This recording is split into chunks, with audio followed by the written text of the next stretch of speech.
Donald Trump calls for California Governor Gavin Newsom to resign.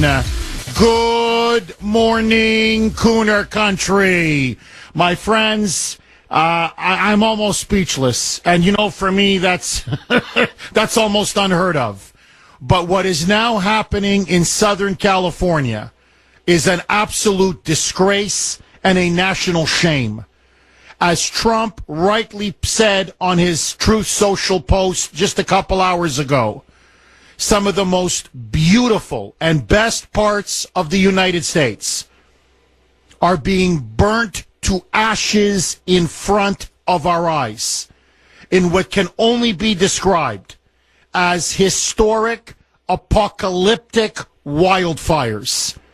These are wildfires now raging across Los Angeles County, West Hollywood, Malibu, Pasadena. I mean, I could go on. Pacific Palisades, where frankly many of the rich and famous, many Hollywood celebrities live there. And the scenes resemble a hellscape. There's just no other way to say it.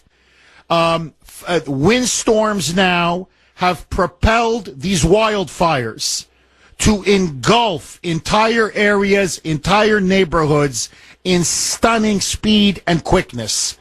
To the point now, the images coming out of California are absolutely shocking. Shocking. Residents trapped in their cars as these raging wildfires just start to surround them, having to abandon their cars on the roads, on the highways, people fleeing, people being evacuated from their homes. At least 70,000 evacuated, and they say tens of thousands more to be evacuated. Over 1,000 structures and buildings burnt to the ground. Homes, apartment complexes, businesses. People's livelihoods, people's homes are now in ashes. And as all of this takes place, incredibly, absolutely incredibly, Gavin Newsom, or as Trump likes to call him, Gavin Newsom, is almost nowhere to be seen. He's practically invisible. And when he does make an appearance, I kid you not, it's something out of Nazi Germany and Joseph Goebbels. He brings in Joe Biden, that senile buffoon.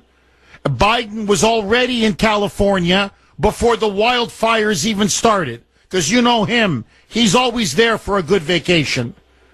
And suddenly, Newsom calls a press conference out of the blue, no new information, they're not doing anything to effectively fight or combat these wildfires.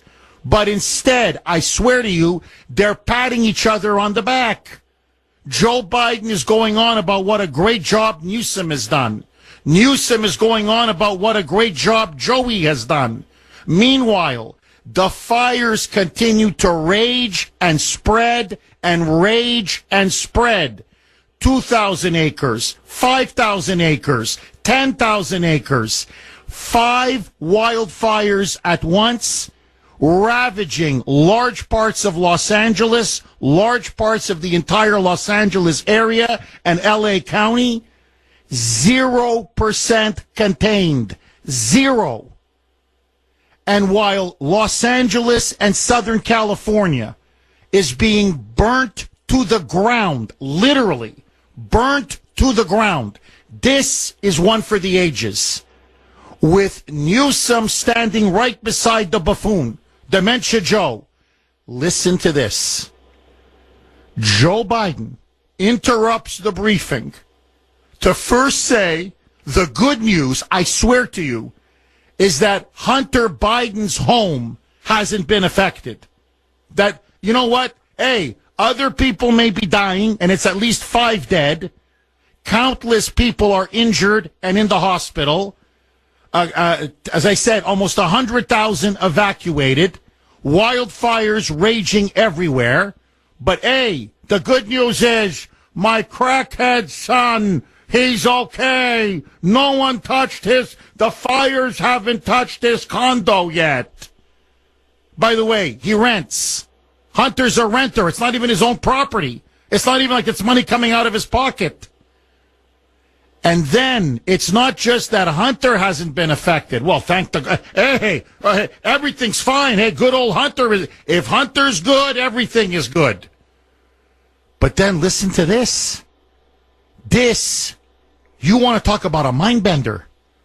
With Newsom smiling and nodding, Biden says, amidst the horror, amidst the burning, amidst the dying, there is light.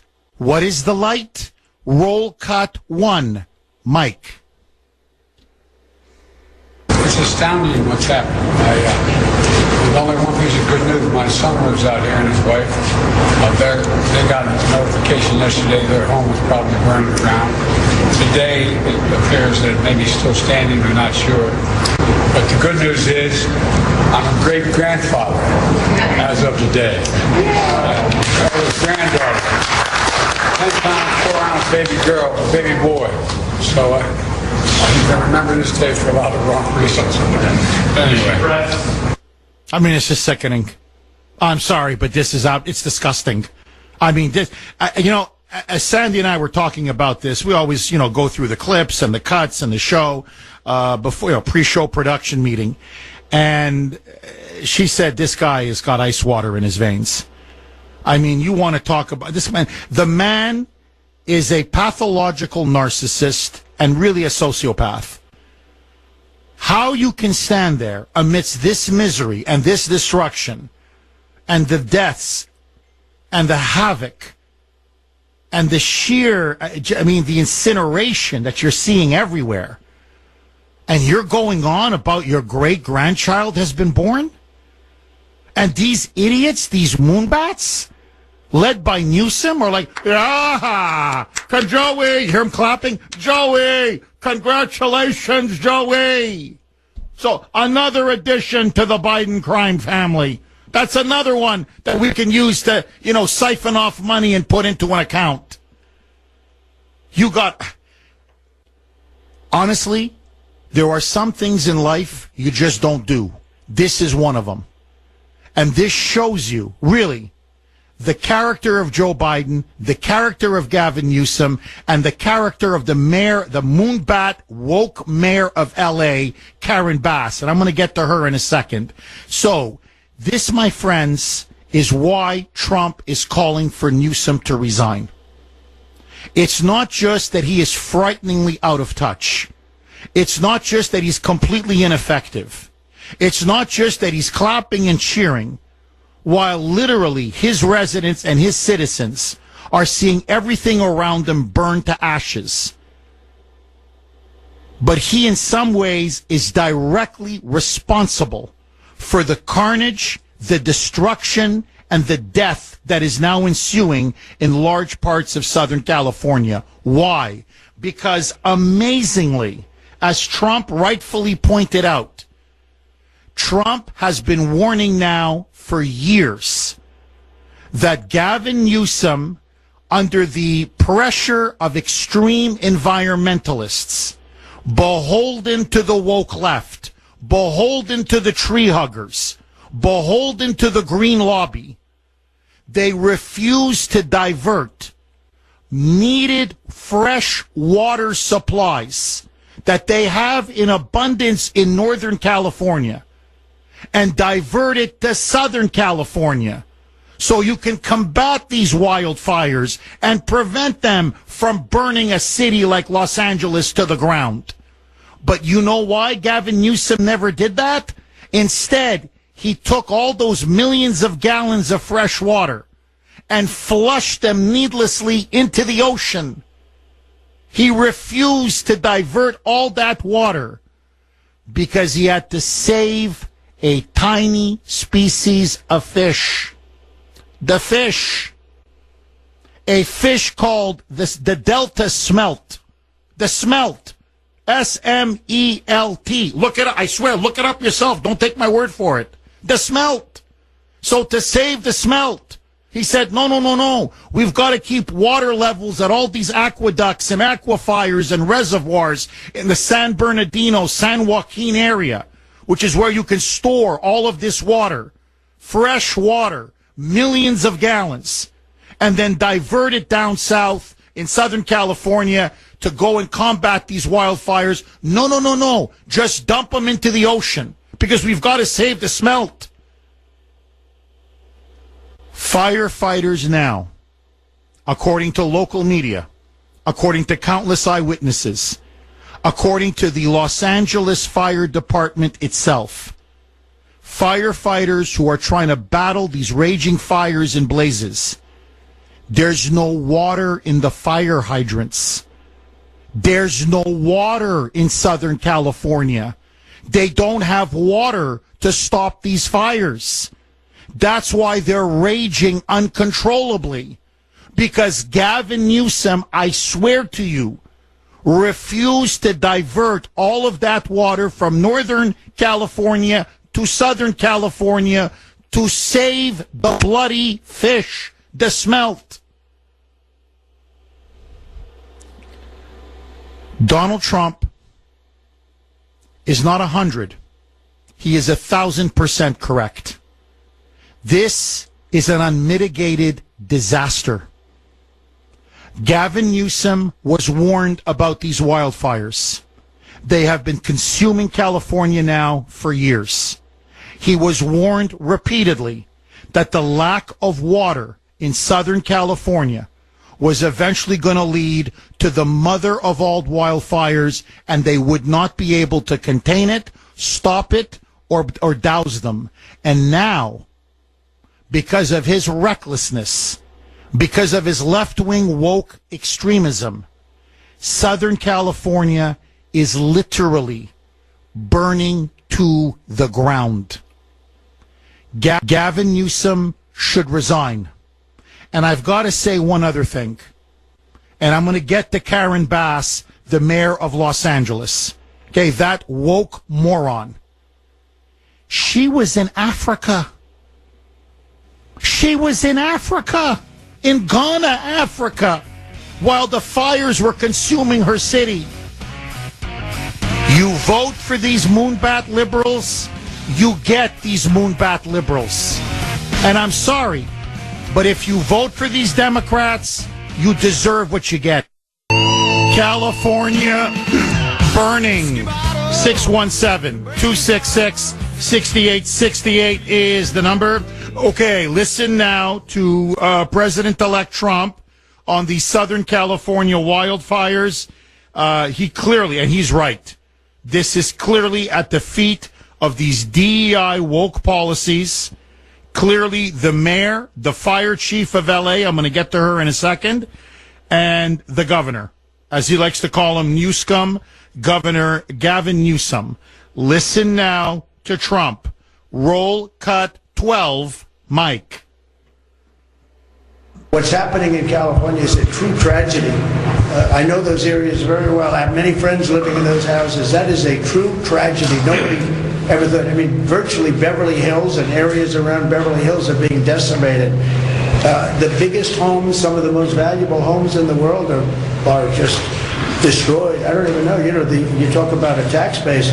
If those people leave, you're going to lose half your tax base of California. This is a true tragedy, and it's a mistake of the governor, and you could say the administration. They don't have any water. They didn't have water in the fire hydrants. They don't have water. They don't have water? I mean, no, to be more accurate, they have tons of water. He just refused to have it diverted from Northern California to Southern California to save the freaking smelt. The fish, this rare, whatever, almost unheard of, tiny species of fish. In other words, the environmentalists run him. The green socialists run him. So you see, fish are more important than people, according to liberals and moonbats and Newsom. Now, what is to me unbelievable, okay, this is unbelievable, is that Newsom, who has directed over the years I'm not talking the last couple of years, it's been millions of gallons. But over the last, 6, 7, 8 years, literally billions of gallons, billions with a B, billions of gallons of water right into the Pacific Ocean, to save the fish, the smelt. He now is livid that Trump is daring to criticize him. Listen now to Newsom. He says he's so mad at Trump, he doesn't even want to respond because you're not going to like what's going to come out of his mouth. Roll cut 13, Mike. I hate to even ask this question, but the president-elect chose to attack you, blame you for this. One can't even respond to it. I mean, people are literally fleeing. People have lost their lives. Kids lost their schools. Families completely torn asunder. Churches burned down. This guy wanted to politicize it. I have a lot of thoughts, and I know what I want to say. I won't. I stood next to a president of the United States of America today, and I was proud to be with Joe Biden. And he had the backs of every single person in this community. He didn't play politics, didn't try to divide any of us. He criticized me. He's an absolute clown. This Newsom is a buffoon. I'm telling you, a complete clown. California is in flames. It's burning. Southern California is being burnt to the ground. Largely because of him. Because of him. And he's crying now that someone finally has the guts to criticize him? Notice, no shame, no accountability, no sense of personal responsibility. Maybe had I not been so concerned about the smelt, maybe if we, like Trump had been saying for years. In fact, I'll play you a cut later in the show. He does an interview with that famous podcast with Joe Rogan. This was October. In October, in the podcast with Joe Rogan, Trump is saying they've got to divert that water. They've got a ton of water up there. There's reservoirs up in San Bernardino, San Joaquin County, that area. It's millions and millions of fresh water. They got to get it down there in Southern California because they're not going to have anything to fight these wildfires with. He predicted this in October. Anybody, a child could have predicted this. And then you have this crazy mayor of LA who, as Mark messaged me on Messenger maybe about 10, 15 minutes ago, and I think he hit the nail on the head. Jeff, there are some things you just don't cut in a budget. You just don't cut. You don't cut police. You don't cut firefighters. I mean, just basic elements of security for the community. You just don't cut. Karen Bass, because L.A. is a sanctuary city, the mayor of L.A. cut nearly $20 million from the fire department's budget. They don't have enough firefighters to fight the fires. They don't have water in the hydrants. They're being mismanaged like a third world country because the money went to the illegals. 6:31 on the great WRKO. Jeff Kuhner, Boston's bulldozer, cleaning up the liberal bull. 617-266-6868 is the number. I want to ask all of you, what do you make of these wildfires in Southern California? And who do you think is to blame? Is Trump right to blame Gavin Newsom, to blame DEI, diversity, equity, inclusion, and these woke policies and woke politicians who now clearly have no idea how to manage wildfires or do anything to try to prevent wildfires? Now, to show you how bad the situation is, Karen Bass, this moonbat mayor of L.A., you can't make this up, was in Africa. She was on a political junket in Ghana Africa while her city was being burnt to ashes. Now, why was she in Ghana? You may say, Jeff, why was she in Africa? She was there to attend the inauguration ceremonies of their new incoming president. This is your top priority? To go party in Africa? While wildfires are destroying and ravaging your city, burning it to the ground? And she's tweeting from Africa about how her fire department people, the LA fire department's going to relax, we got everything under control. They're doing a great job. This is the same woman who cut, as I said, nearly $20 million from the city's fire budget. Why? Why did she cut $20 million? Because LA is a sanctuary city. And as I've been saying again and again and again, whether it's LA, whether it's Boston, whether it's Chicago, whether it's New York, take your pick. I don't care. Pick your poison, as they say. You have this many illegals pouring into your city, the strain on social services, less money then for hospitals, for schools, for firefighters, for police, for basic public safety and security. And now they don't have enough firefighters in Los Angeles to fight these raging wildfires. Never mind that they've got no water. There's no water because they dumped it all into the ocean to save the fish. So she now comes back because it's now a political nightmare for her and Gavin Newsom. So she has to cut her junket short, and then she flies back to L.A. She's met at the airport in Los Angeles by a British reporter, from Sky News. And finally, someone holds her feet to the fire. Listen to him. Ask her question after question after question. And the stunning, remarkable thing is that she freezes. You're not going to hear a response from Karen Bass because she gives no response. She's just sitting there. You got to see the video image. The audio doesn't quite do it justice. She is stone cold paralyzed. She's frozen and like almost looking into the abyss as if he's not there. And he's confronting her with his microphone saying, well, why were you in Ghana? Why did you cut $20 million from the fire department? How come you didn't divert water from Northern California to Southern California? How come your own fire hydrants have no water in the hydrants? In other words, your city is being mismanaged like a third world toilet, like a third world hellhole. Do you have anything to say for yourself?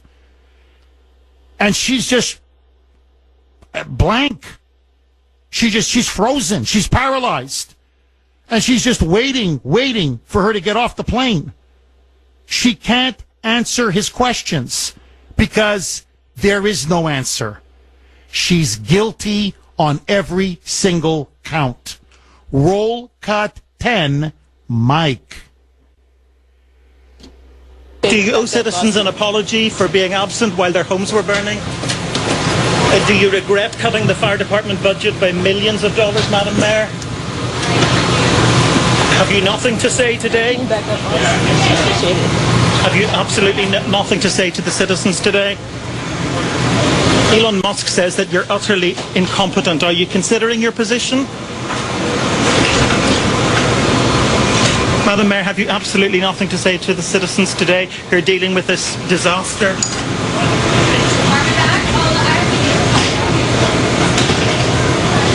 No apology for them? Do you think you should have been visiting Ghana while this was unfolding back home? She never says anything. By the way, I think every Democrat politician should be peppered with questions like this. Notice, suddenly now, they don't have a big mouth. Now, how come she's not going on about diversity and equity and inclusion. Because, my friends, if I'm not here to speak the truth, then what's the point of me being behind this microphone? And here is the sad truth. The reason why Democrats in the Los Angeles area voted for Karen Bass is because, for them, all they care about is that she checks the right boxes. She's black, she's a woman, and she's a lesbian. And they made a big thing about it, that she's LGBTQ+. And that's all they care. That's literally all they care about. They don't ask if she's competent. They don't ask about merit. They don't ask if she's qualified, because it doesn't matter. The fact that she's black, female, and a lesbian is all they care about. That to them is success. The success is her. Not her disgusting, disgraceful, and Elon Musk is completely right, she's utterly incompetent. Her policies are completely incompetent. Her behavior is utterly incompetent. It's incomprehensible. Look, whatever we may think of California, and you know me, I don't care for their wacko left-wing politics, okay? I don't care for those moonbats on the West Coast, like I don't care for the moonbats here in the greater Boston area on the East Coast. But let's be honest. Okay, entre nous, as the French would say, among us. Southern California is one of the most beautiful areas in the world. Forget America, in the world. Malibu is going up in smoke. Beverly Hills is going up in smoke. Pasadena is going up in smoke. Historic Los Angeles is going up in smoke. The Pacific Palisades is going up in smoke. West Hollywood, Sunset Boulevard, iconic, is going up in smoke. Trump is right. Some of the most beautiful real estate, some of the most beautiful homes, some of the most beautiful stretches of property and territory in the world. And she's in Ghana? She's in Africa? And she doesn't think, maybe, I don't know, maybe I should be there so I can see for myself that the fire hydrants have no water? There's not enough firefighters? And you know why there's not enough firefighters? Because the Moonbats in California, in LA, celebrated the first female lesbian fire chief. The chief of the Fire Department of Los Angeles. Okay, the LAFD. The Los Angeles Fire Department is a white female lesbian. LGBTQ+, and on their own website, this Kristen Crowley is her name, this fire chief. This woman openly says on the LAFD website that her number one priority, it's not fighting fires. It's not battling wildfires. It's not making sure the hydrants have enough water or that you have enough qualified, competent firefighters to fight these fires. No. Look it up yourself. This new LGBTQ feminist fire chief says her number one priority, and I'll read to you straight from the website, is promoting and advancing diversity, equity, and inclusion. That's her. She's completely incompetent. She's another one. Check the boxes, and the big one is LGBTQ+. So we don't care if Los Angeles burns, but hey, we've got a lesbian fire chief. Now, again, please, don't get me wrong. I don't care if you're black, white, brown, male, female, gay, straight, lesbian, non-lesbian. Honest to God, I don't care. I want people hired, not because they check the right woke boxes, but because they have merit, they're competent, They're talented. They have the ability to do the job. And that's what you're now seeing in Southern California. DEI equals DIE. Die. That's what you're seeing. Wokeism and DEI are literally now being the ruin and destruction of Southern California. Agree, disagree, all of your calls. Next. Boy, sitting in the car by myself, and tears just came over my face. The entire history is in the house. What are you feeling when you see your house like this now? I'm going to break down again. That's what I feel. It's my whole life. That was an elderly resident in the Pacific Palisades. 60 years in that home. It's now gone. 6:50 now on the great WRKO. Jeff Kuhner, Boston's Bulldozer. 617-266-6868 is the number.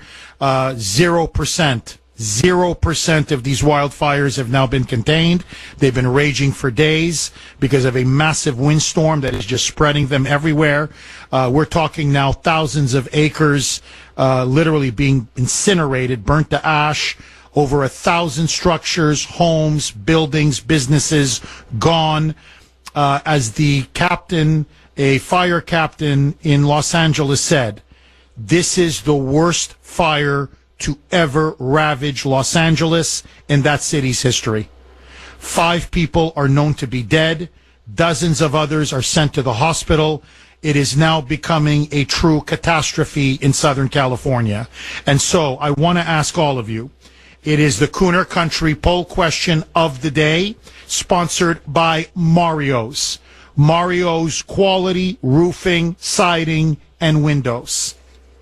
With Southern California ablaze, what do you think is responsible for all of these raging, out-of-control wildfires? A, it's a natural disaster. In other words, you can't blame anybody. It's just Mother Nature. Or B, woke DEI policies. Is it because it's a natural disaster, A, or B, woke politicians, DEI politicians with their crazy woke policies? You know where I stand. I am a B on this, as is President Trump, all the way. So much so that Trump now has gone on Truth Social and is demanding Newsom's resignation on the spot.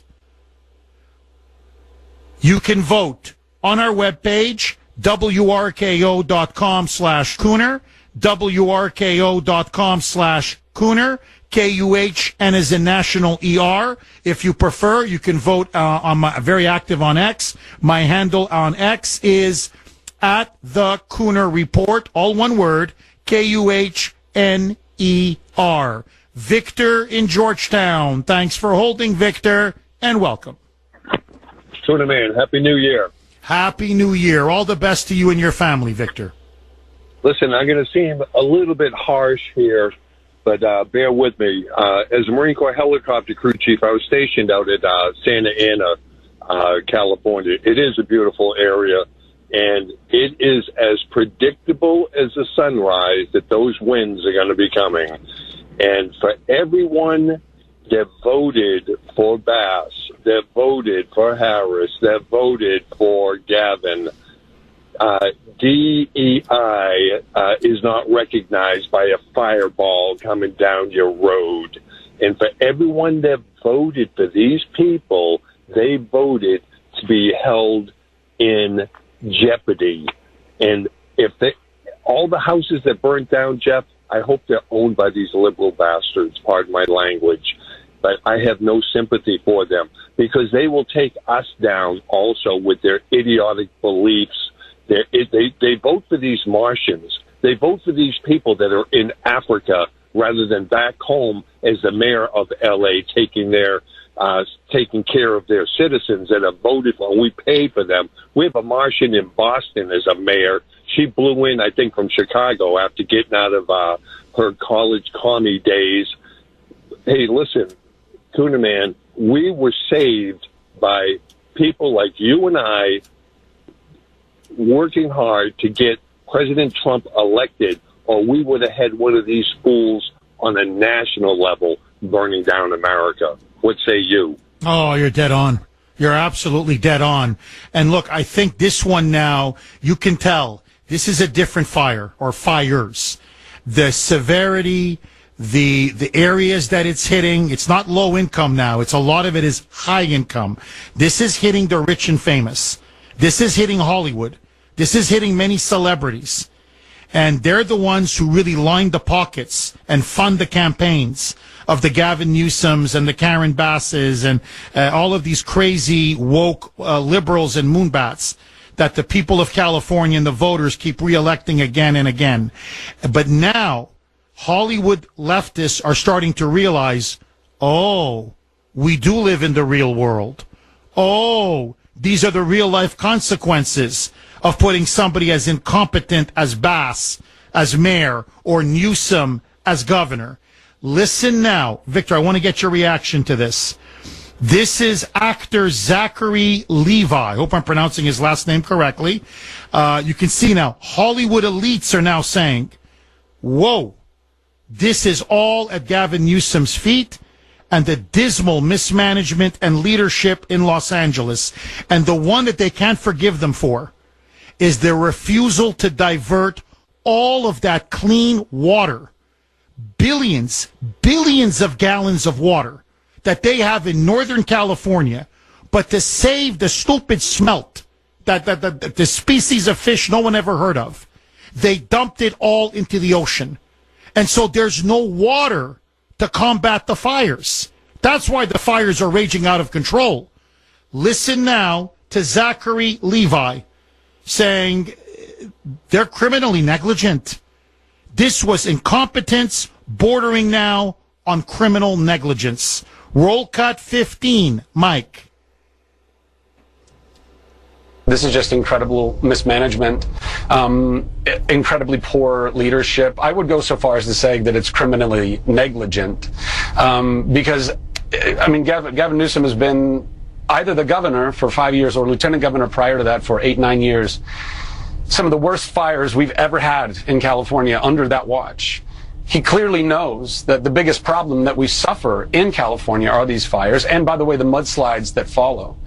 And for them to do essentially not just nothing, but worse than nothing when firefighter budgets are being cut, when they are specifically intentionally not doing the work that could be done to avoid these problems or to be able to effectively serve them when they are happening, we are losing, I mean, I think it's something like millions of acres of feet of water runoff from rain and snow every year in California. See, that's what, I mean, yes, Southern California is more like a desert. I mean, you know this better than I do, Victor, because you were stationed out there. But Southern California, it's more like a desert climate. I get it. But Northern California, they have melting snow. They have a lot of rainfall, a ton of rainfall. And so there's reservoirs where they can store so much of this water and these aquifers and then divert it to Southern California. This is all intentional on the part of the leadership because they're completely controlled and in bed with the globalist, radical left environmentalist lobby. So they appease tree huggers and they let the poor people of California now essentially see their livelihoods, their businesses, and their homes be burnt to the ground. My question to you, Victor, in some ways, are the voters now getting what they voted for? You vote DEI, you vote Moonbat, you vote for woke, incompetent leaders. You can't complain when it comes back to bite you in the rear end. Am I wrong, Victor? You're 100% correct. And I want your listeners to remember this comment here. The politicians want us living on our knees so they can live on their thrones. And they will never, ever serve us as citizens when their political objective is more important than us. I medevac some burnt people, burnt to a crisp when I was a medevac crew chief overseas, and it is horrifying. And people in California right now need to pass the word to everyone else in this country that they're related to, that they need to do everything they can to keep these politicians on their toes or get them the hell out of office. And thank God we have President Trump. Thank you, Kuhner, man. Thank you, Victor. January 20th, honestly, can't come fast enough. Really. And again, look, California is a sanctuary state. Los Angeles, and they're proud of it. In fact, the mayor, the city council, they voted again to stick it to Trump's eye, to thumb their nose at Trump, to poke him in the eye. They said again they voted to reaffirm themselves as a sanctuary city. Well, you have all these illegals pouring into California. They got to give them welfare, food, shelter, social services, free education, free health care. There's no money left in the budget. That's why they're cutting. And they had to cut 20 or almost 20 million from the fire department budget. They don't have enough firefighters. And even the firefighters that they do have, now there's all kinds of complaints because they keep pushing DEI.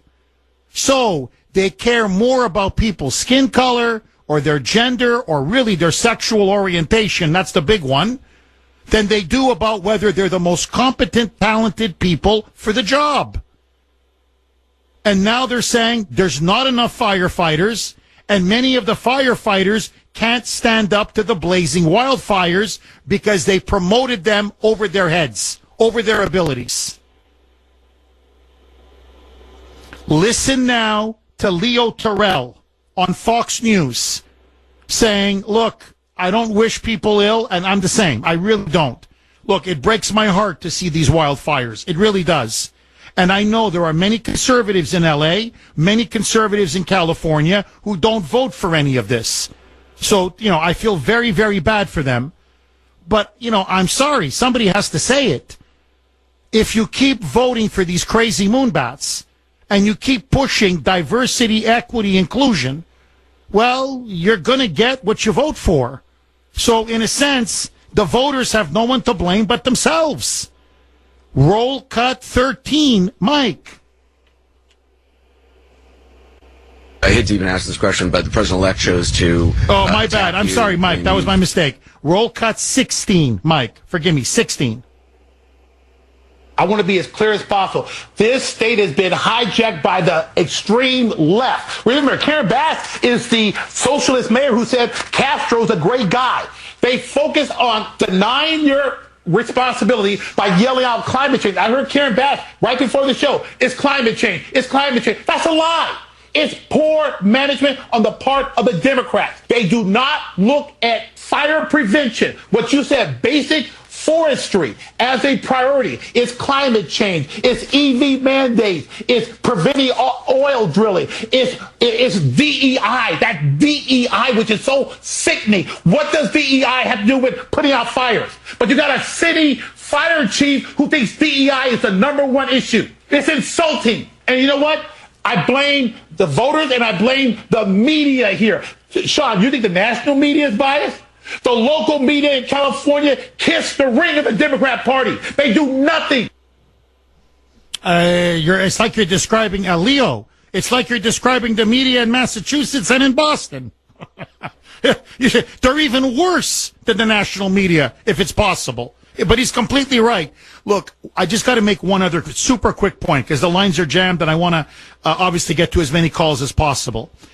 Leo Terrell mentioned about poor forestry management, and this has been Trump's point as well. It's not just that they're not diverting water. How could you not divert water? To me, it's mind-boggling. Okay, it's insane. It's criminally negligent. But the underbrush, because every year you have underbrush, the environmentalists say, no, don't clean it up. No. Everything has to be au naturel. Everything has to be natural. No, you got to save all the species. No, leave the dry underbush alone. Well, as every fire prevention manager worth his or her salt says, that's the tinder. The more underbrush you have, it's like gasoline or oil. The moment a spark hits it, boom. And then it just takes off like wildfire. And it just spreads and spreads and spreads because it's so dry. So if you do proper forestry management, to hell with the environmentalists, to hell with the smelt, to hell with these little insects that they're obsessed with preserving, and you actually clean out the underbrush as they used to do in California, then you don't get these wildfires because they can't feed off the underbrush. So they leave the dry underbrush every year, which is why they keep getting more and more wildfires, and then they won't have enough water because they keep dumping it into the ocean to save the stupid fish. So there's no water in the fire hydrants. There's no water to even drop from the sky. These big bucket ships, there's no water. And now 5 people are dead and Southern California is being burnt to ash.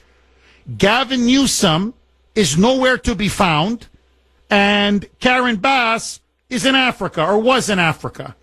And the fire chief in L.A., I swear to you, is saying we got to hire more lesbians, more gay people, more bisexual people, more transsexual people. That's the goal of the fire department in L.A. They don't have enough firefighters, and they're cutting the budget to take care of the illegals. And people in California are now saying, we're being run into the ground like a third world hellhole. Well, now you're going to look like a third world hellhole.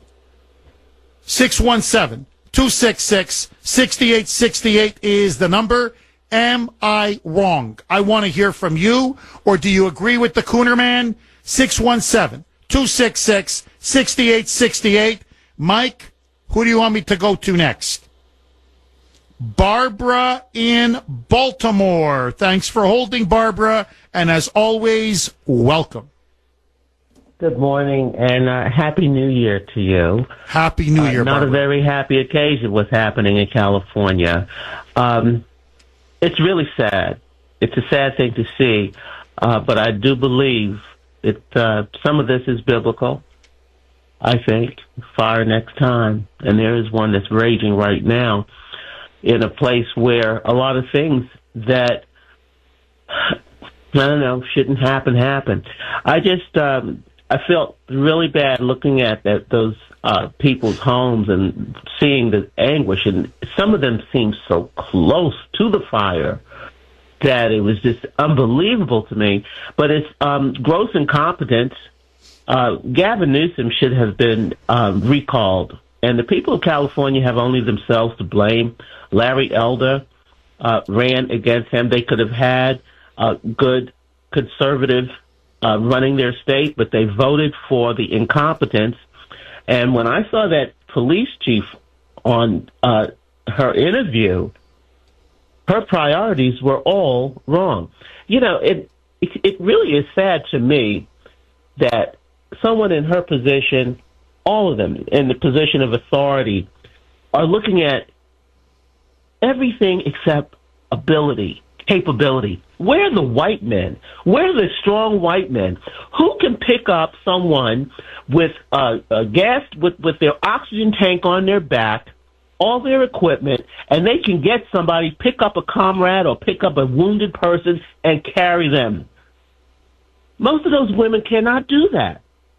And it's really, it's a disservice to citizens for them to use this DEI, and you correctly said it. DEI is really to DIE. You're going to die for DEI because these people are incompetent. A lot of them have jobs that they shouldn't have, and they're training. And I looked at that room full of people that they had in this training room. Look at how fat they were. Some of them all out of shape. They're not prepared to go fight a fire, and then when they get a fire, they have one like this, and because of their stupidity, There's no water in the hydrants? How can you have no water in the hydrants? It's a desert. I've been to southern, and it is beautiful. I went to Pebble Beach, prettiest thing I've ever seen. I picked up some Mexican roses. I thought I could bring them back to Maryland. They don't grow here. Not those kind. They're beautiful. But to watch that state just go up in smoke like that, it's a sad, sad thing. It really is. And as long as you have sanctuary cities and states, and this is one I live in too, we're just blessed that we don't have those kinds of catastrophes here. We have other things that happen, and because of the incompetence we see it, but not as devastating as what's happening out there. And it's going to continue if they don't do something about it. I think President Trump is right spot on. I love the way he's coming down on Gavin, I mean, to his face even. I saw where he was in a meeting with him and he's nice about it, but they're incompetent. And they're not equipped for the job. And they're shameless. No, Barbara, you're completely, everything you said, you're not, as I like to say, you're not 100, you're 1,000% correct. And they're shameless. That to me is what I just find incredible. You have this guy, Gavin Newsom. I mean, wildfires out of control, raging everywhere. The guy has been told for 5 years, divert the freaking water from Northern California. It's not rocket science, man. And the fires keep getting worse every year, worse and worse and worse. There's not just no water in the hydrants. There's no water in the hoses. You've got residential people now in residential communities and residential homes saying, my house is on fire. I tried to turn the hose on. There's no water in the hose. There's no water. And I'm like, oh my God, are you like, seriously, like, what is this, Belarus? Like, really, what is this, Moldova? Like, I know in Eastern Europe it's that bad. But California, for God's sake? And he started, oh, Trump is playing politics. Oh, he's criticizing me. Oh, pathetic. Honestly, pathetic. And Karen Bass, you're in Africa while your city is burning? You cut the fire budget to make room for more funding for illegals? And then you come back, and basically now the whole place has gone to hell. I mean, everything is being burnt to the ground. And then you're confronted by this journalist who's just a reporter who says, why were you in Africa? Like, don't you feel bad about that? Why did you cut the fire budget? There's no firefighters. I mean, they're DEI firefighters, but you don't even have enough firefighters. Literally, there's not enough firefighters. And she just, like it's like a wall. She just stands and looks into outer space. Barbara, we're in trouble. I mean, thank the Lord Trump is coming to power in less than 2 weeks. But I got to tell you, now you know why so many people leave California. And you have to ask yourself, California, you look at the climate, you look at the weather, you look at how beautiful it is. It's as close to utopia as you can find on Earth. And people are leaving in droves. How do you run California into the ground? Well, the Democrats, they did it. 7:19 on the great WRKO. Jeff Kuhner, Boston's bulldozer, cleaning up the liberal bull. 617-266-6868 is the number. Okay, you want to see how entrenched diversity, equity, inclusion, DEI, like I say, DEI leads to die, to DIE. That's what it really leads to. You want to see how deeply entrenched it is. Listen now, this is comedian Adam Carolla saying, really, things were getting so bad in California. I said, I really want to become a firefighter or volunteer as a firefighter, and so I applied. And listen to what he was told. Remember, Adam Carolla is a white male. Roll cut 18, Mike. I want to talk about my white privilege so badly. I graduated North Hollywood High with a 1.7 GPA. I could not find a job. I walked to a fire station in North Hollywood. I was 19. I was living in the garage of my family home. My mom was on welfare and food stamps, and I said, can I get a job as a fireman? And they said, no, because you're not black, Hispanic, or a woman. We'll see in about 7 years. And I went to a construction site and dug ditches and picked up garbage for the next 7 years. I got a letter in the mail sent to my father's house saying, your time has come to do the written exam for the LA Fire Department. I took it, and I was standing in line, and I had a young woman of color standing behind me in line, and I said, just out of curiosity, when did you sign up to become a fireman? Because I did it, or a person, 7 years ago, and she said, Wednesday. That is an example of my white privilege. That was him on there. He was testifying about how the affirmative action, the DEI, the woke lunacy that is plaguing California and especially the fire department of Los Angeles. So there you have it. I mean, it's right there. You're not looking for the best person for the job. They clearly are saying we've got to hit targets. We want a certain percentage of this group, of that group. The big one now, as I said, is LGBTQ+. Pretty much in Southern California, if you claim to be gay or lesbian or bisexual or transgender or whatever, you can become a firefighter. That's it.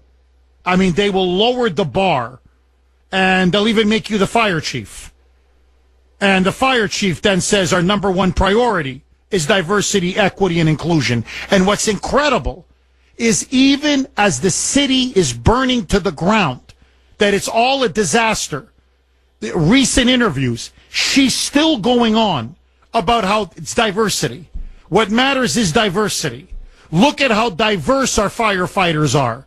I mean, none of the blazes are contained, and they can't battle the fires. And there's no water in the fire hydrants. But that doesn't, and the budget was cut by nearly $20 million. So we don't have the personnel or the equipment. But boy, are we diverse.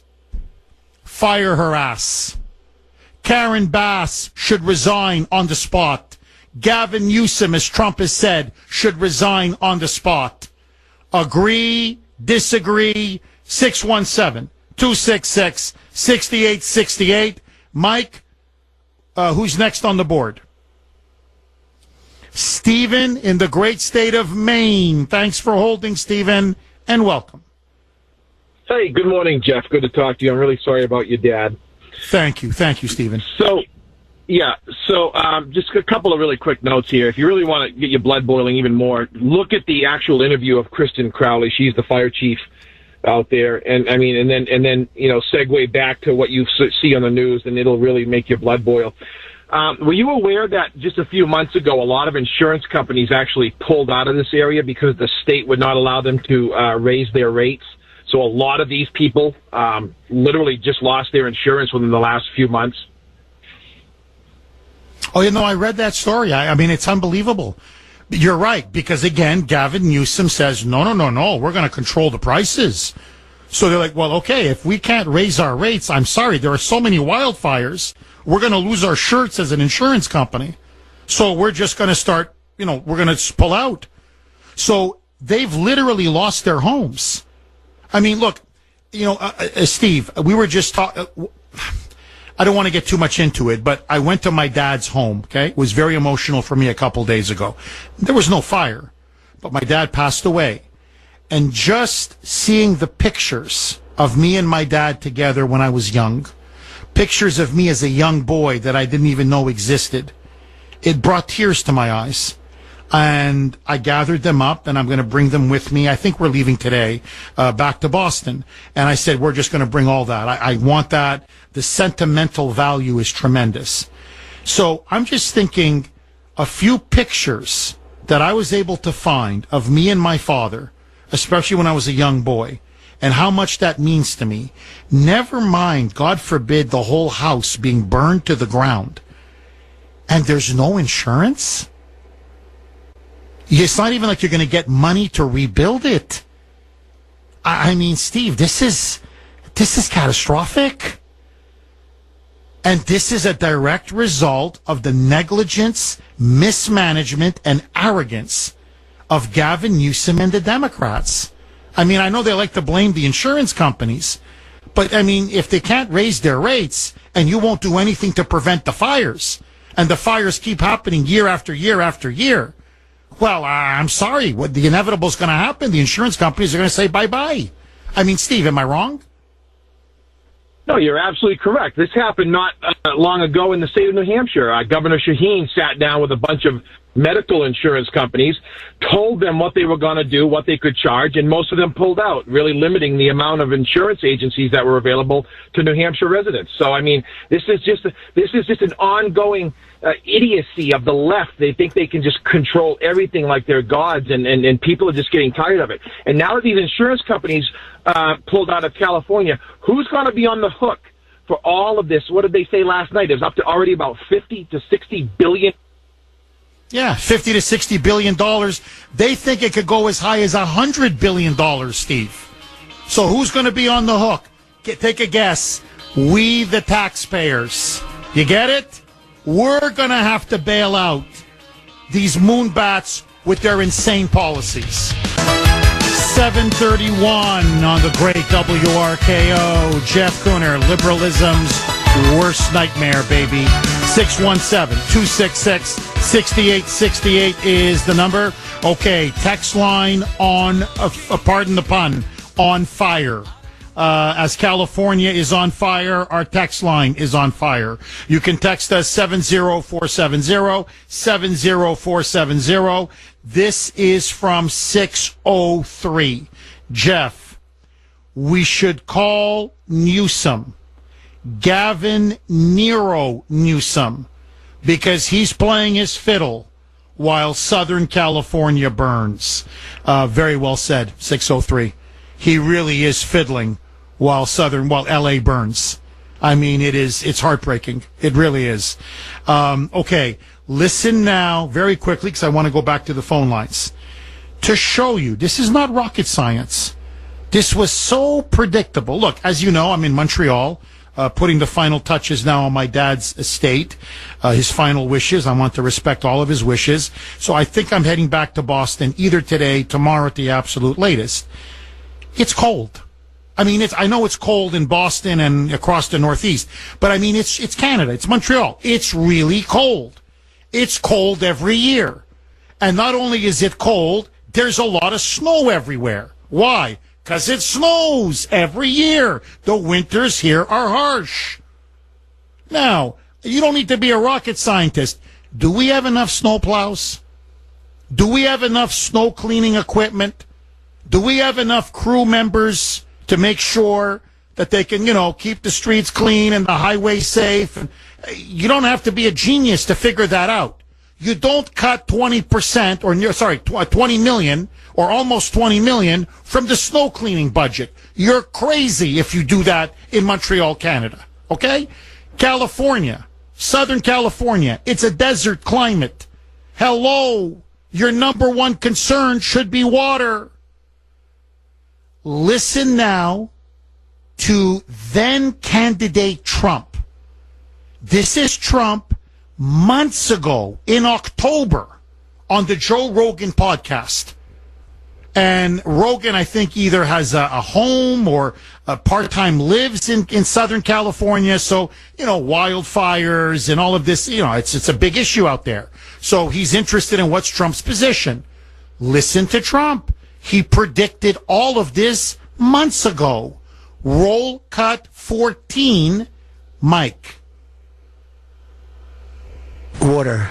In Los Angeles, you can't get proper amounts of water. Right. And it's unbelievably expensive. And you might have a house in Beverly Hills, and they're actually thinking about rationing water. Can you believe it? I can believe and it. I was in the farm court country with some of the congressmen. We're driving up a highway, and I say, how come all this land is so barren? It's farmland, and it looked terrible. It was just brown and bad. I said, but there's always that little corner that's so green and beautiful. They said, we have no water. I said, do you have a drought? No, we don't have a drought. I said, why do you have no water? Because the water isn't allowed to flow down. It's got a natural flow from Canada all the way up north of water, more water than they could ever use. And in order to protect a tiny little fish, the water up north gets routed into the Pacific Ocean. Millions and millions of gallons of water gets poured.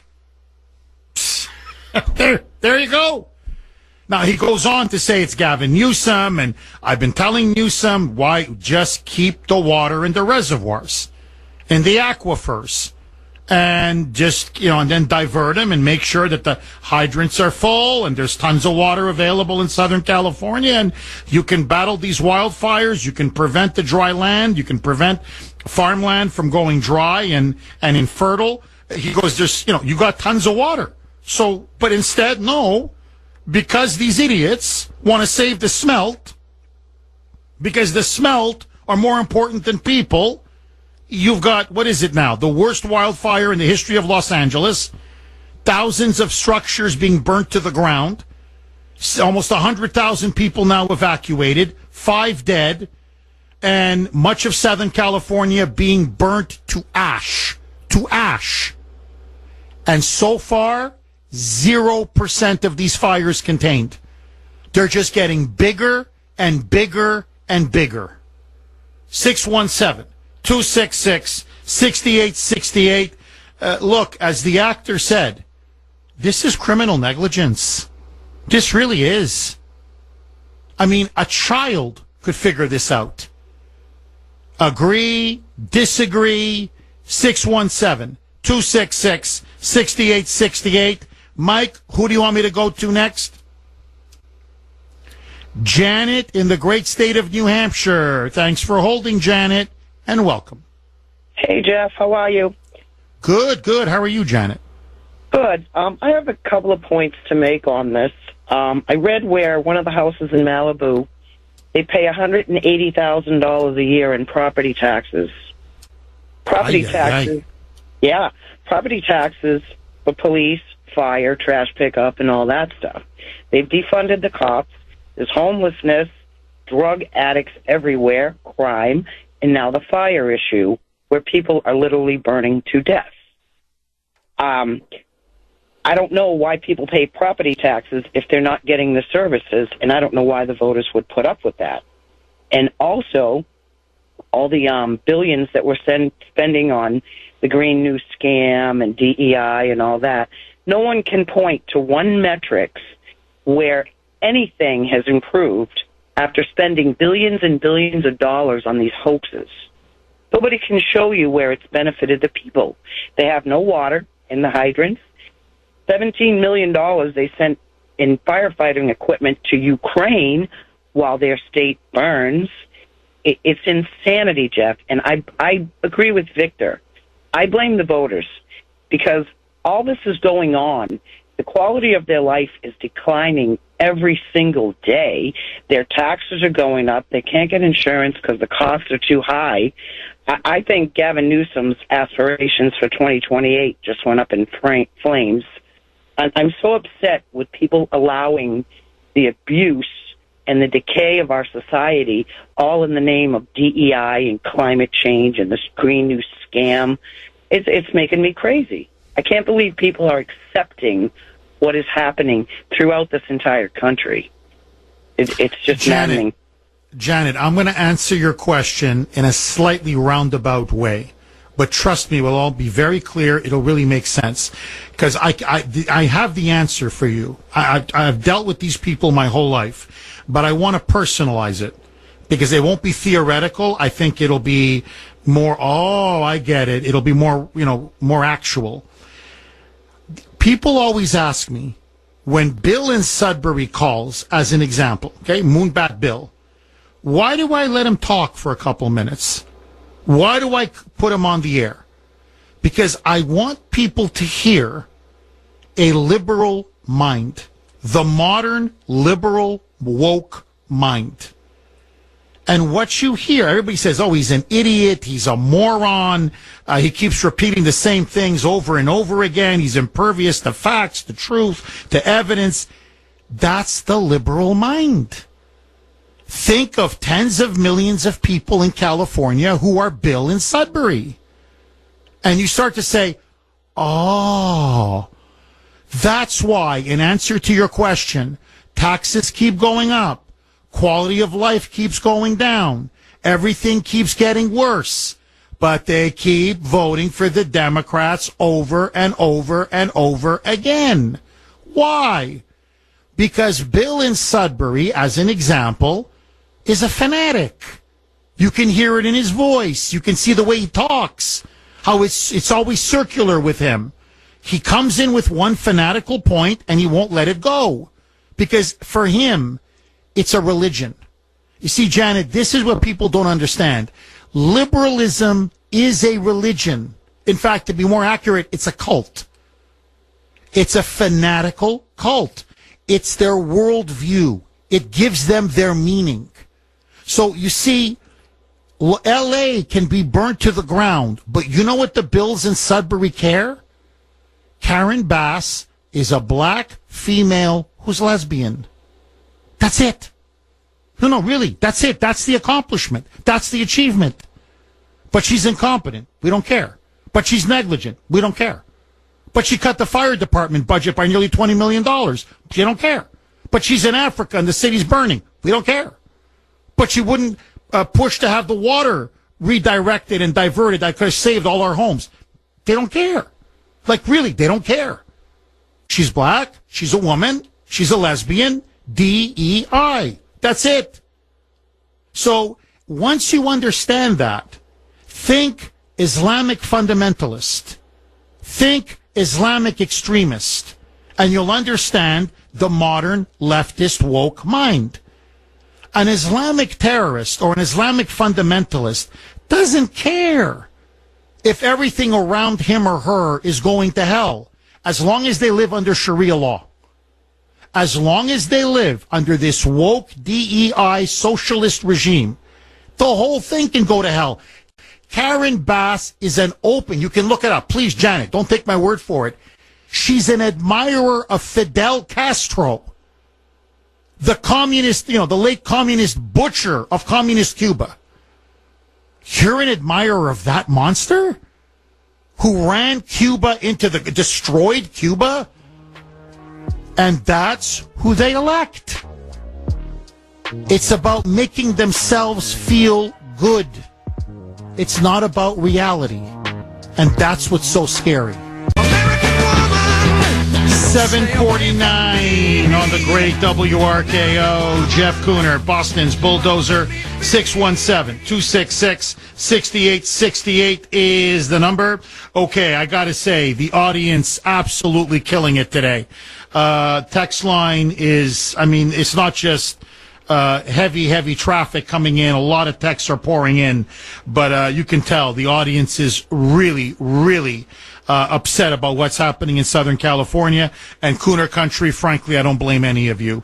Okay, this is from Stephen Miller. He is going to be Trump's, obviously, top White House policymaker. This is the statement that he has just released about these catastrophic wildfires in California. And honestly, I think he hit the nail right on the head. Here's what he wrote. Quote, when you orient every level of society around social agendas, political agendas, ideological agendas, racial agendas, gender agendas, everything but merit, competence, performance, and the national interest, it will always end in catastrophe. He's completely right. What did California do under Newsom and under Karen Bass and under that crazy fire chief, that woke fire chief in L.A.? They pursued a radical social agenda, DEI, and they slashed fire funding, as I said, by nearly $20 million. And now, because of this, things are infinitely worse than they would have been. There's no question. Absolutely no question. Okay, this is from 617. Jeff, your previous caller from Maine was completely correct. State Farm one of the largest insurance companies in California, canceled 1,600 policies in Pacific Palisades. That's where a lot of the Hollywood rich and famous live. Last year, because California wouldn't allow them to raise premiums to cover their exposure. But instead of fixing an immediate problem, Governor Newsom worked on, quote-unquote, Trump-proofing his state to protect illegal immigrants. Bingo. Bingo. This is from 202. Jeff, richest country in the world, richest state, California, in the world, the county with the richest people in the world, and there's no water? I mean, that, think about it. He's right, completely, or he or she is completely right. 202 is, 1,000% correct. Richest country in the world, richest state in the country, and the richest county in the country. And they so mismanage the state. There's no water? I mean, this is third world banana republic stuff. This is what you get when the Moonbats run anything. This is what you get when the Democrats run a state, run a city, or run a county. Right into the ground, baby. Okay, one more, and then I want to go right back to the phone lines. Jeff, Californians are watching everything they've worked for and love burn to the ground. People in North Carolina are still living in tents because of Hurricane Helene. And now Biden has just announced another $500 million in Ukraine military aid. I saw, and Lahaina, you're right, Lahaina, they're still recovering in Lahaina, in Hawaii, from those wildfires of a couple years ago. They still haven't recovered. Now, here's what's incredible. California is burning, literally burning. Homes gone, people dead, businesses to ashes. Historic Los Angeles, Sunset Boulevard, you've got to see this, in downtown Hollywood. Okay, we're talking Hollywood now. People were so caught by surprise by these surging, out-of-control wildfires, they're leaving their cars in the middle of the road. There's gridlock because they're just running out of their cars. It's like out of a movie, honestly. Pardon the pun, but like out of a Hollywood movie. Like, fire, as the fire is engulfing everything. All of this is happening. They can't get water. And he just sent another $500 million to Ukraine? That's his priority? Is pumping another $500 million into that rat hole? And by the way, he sent another last week, another $1.25 billion in assistance and financial assistance and military aid to Ukraine. So you see, $500 million, $1.25 billion for Ukraine. Again, the water spigot is never turns off. Endless amounts of money.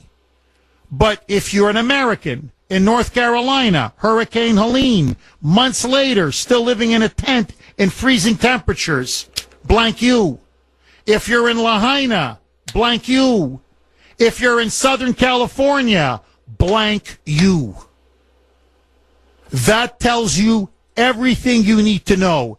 With Joe Biden, it's always America and Americans last. I mean, this is disgusting. I'm sorry. This is obscene. And the amazing thing, you get Bill and Sudbury to call in, as an example. Or I don't care, Frank in Gloucester or Chris in Gloucester, all the crazy moonbats. Joey, they'd vote for him again. That's the thinking of the woke virus progressive mind. It's that of a cult fanatic. 617-266-6868. I'm going to make a prediction right now. You can hold me to it, okay? Even after all of this, all of the mismanagement, all of the incompetence, all of the corruption, all of the criminal negligence, the destruction, the death, the decimation, the burning down of some of the most beautiful parts of Southern California, they're still going to vote for the Democrats. I'm telling you. You know, Barbara in Baltimore was completely right. There was a recall on Gavin Newsom. They could have voted for a brilliant man, Larry Elder. Larry Elder said, I can fix all this. No more sanctuary cities. No more illegals pouring into our state. Yeah, tons of water in Northern California. We're going to divert it all down there to Southern California. You don't have to worry about droughts or infertile farmland or no water in fire hydrants. We're going to clear out all that underbrush. There won't be wildfires, and if there are wildfires, they're going to be small and they're going to be contained. But they want the wildfires. See, I think no one's opening that door. Did it ever occur to people that deep down, Gavin Newsom, the more wildfires and the more destruction and havoc, the better? Why? Why? Because they keep blaming everything on quote-unquote climate change. And if they can blame it on climate change, oh my God, look at this. Malibu burned to the ground. Beverly Hills burned to the ground. Oh my God, climate change. Then that'll pave the way for the Green New Deal. And for the New World Order. And for the socialist transformation, not just of America, but what they want, ultimately the world. That's why they want to continue to foster the myth of climate change. So don't fix the problem. Don't prevent these wildfires. Don't combat these wildfires. Make it worse and worse and worse. And then say, you see, we got to have electric vehicles from China. You see, no fossil fuels. No. No oil, no gas. It doesn't matter that you destroy the modern economy and the middle class. It doesn't matter. We're all dying from wildfires. These people are ideologically sick. And as Stephen Miller puts, this is exactly, it's like catastrophes are inevitable. When you're not governed by reality and by common sense and by ordinary decency and compassion for your fellow citizens, but instead you're driven by a Marxist, far left-wing, woke DEI agenda. Communism, in a nutshell. Whatever communists touch, they destroy. And they're on the verge now of destroying California. Agree, disagree. Jim in Boston. Thanks for holding, Jim, and welcome. Good morning, Jeff. Hi, Jim. I want my deepest condolences to your parents. I'm actually working through that myself now with my father. I'm so sorry. Jim, I'm very sorry to hear that. So, but God provided me as an EMT. I was an EMT firefighter for 16 years, so I'm in a position where I have the training, so I'm going to help take care of my dad in his last days.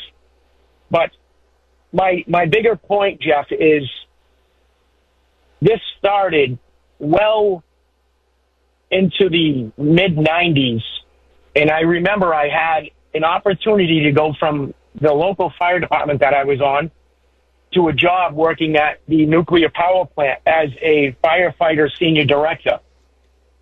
This was back in 1992, 93. Now, if you know anything about nuclear power plants, you have FBI backgrounds, you have CIA backgrounds. There's a lot that goes into it.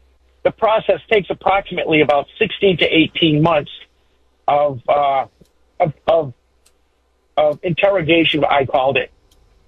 And the process started with about, I want to say 42 candidates. And after the 18 months was up, it came down to the last 4 or last 3. And there was the final interview, and they said to me, listen, you are extremely qualified for the job. You have made it this far. At this time, we're going to hold your application pending the applicant that we have chosen. And Jeff, it was a black female firefighter who had been relieved of her duties on a fire department because she couldn't pass the physical agility. Now, if anybody knows, and I'm sure there's a lot of people out there that know what I'm about to say, when you go into a burning building or you go into a situation where your life depends on the people that surround you, when you go into a burning building, you usually go in with 3 people, and those people, you can't be questioning whether or not they're going to stay in the burning building with you, whether they're going to, we call it bailing out, and it happens. It's a extremely frightening situation, and it takes training, and it takes mental strength and anguish, and it takes physical strength and anguish. When you go into a burning building, you only have those 3 people that are with you and a fire hose.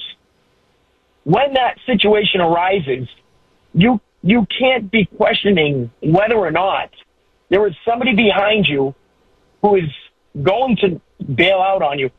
Unfortunately, the standards within the fire academy have been lessened to allow for female firefighters. That's not to say that I am against it, because I am not. There are some strong female firefighters. I work side by side with them. But this DEI has been happening for a long time. It drove me out of the fire service into civilian work. I am now working as a crane operator.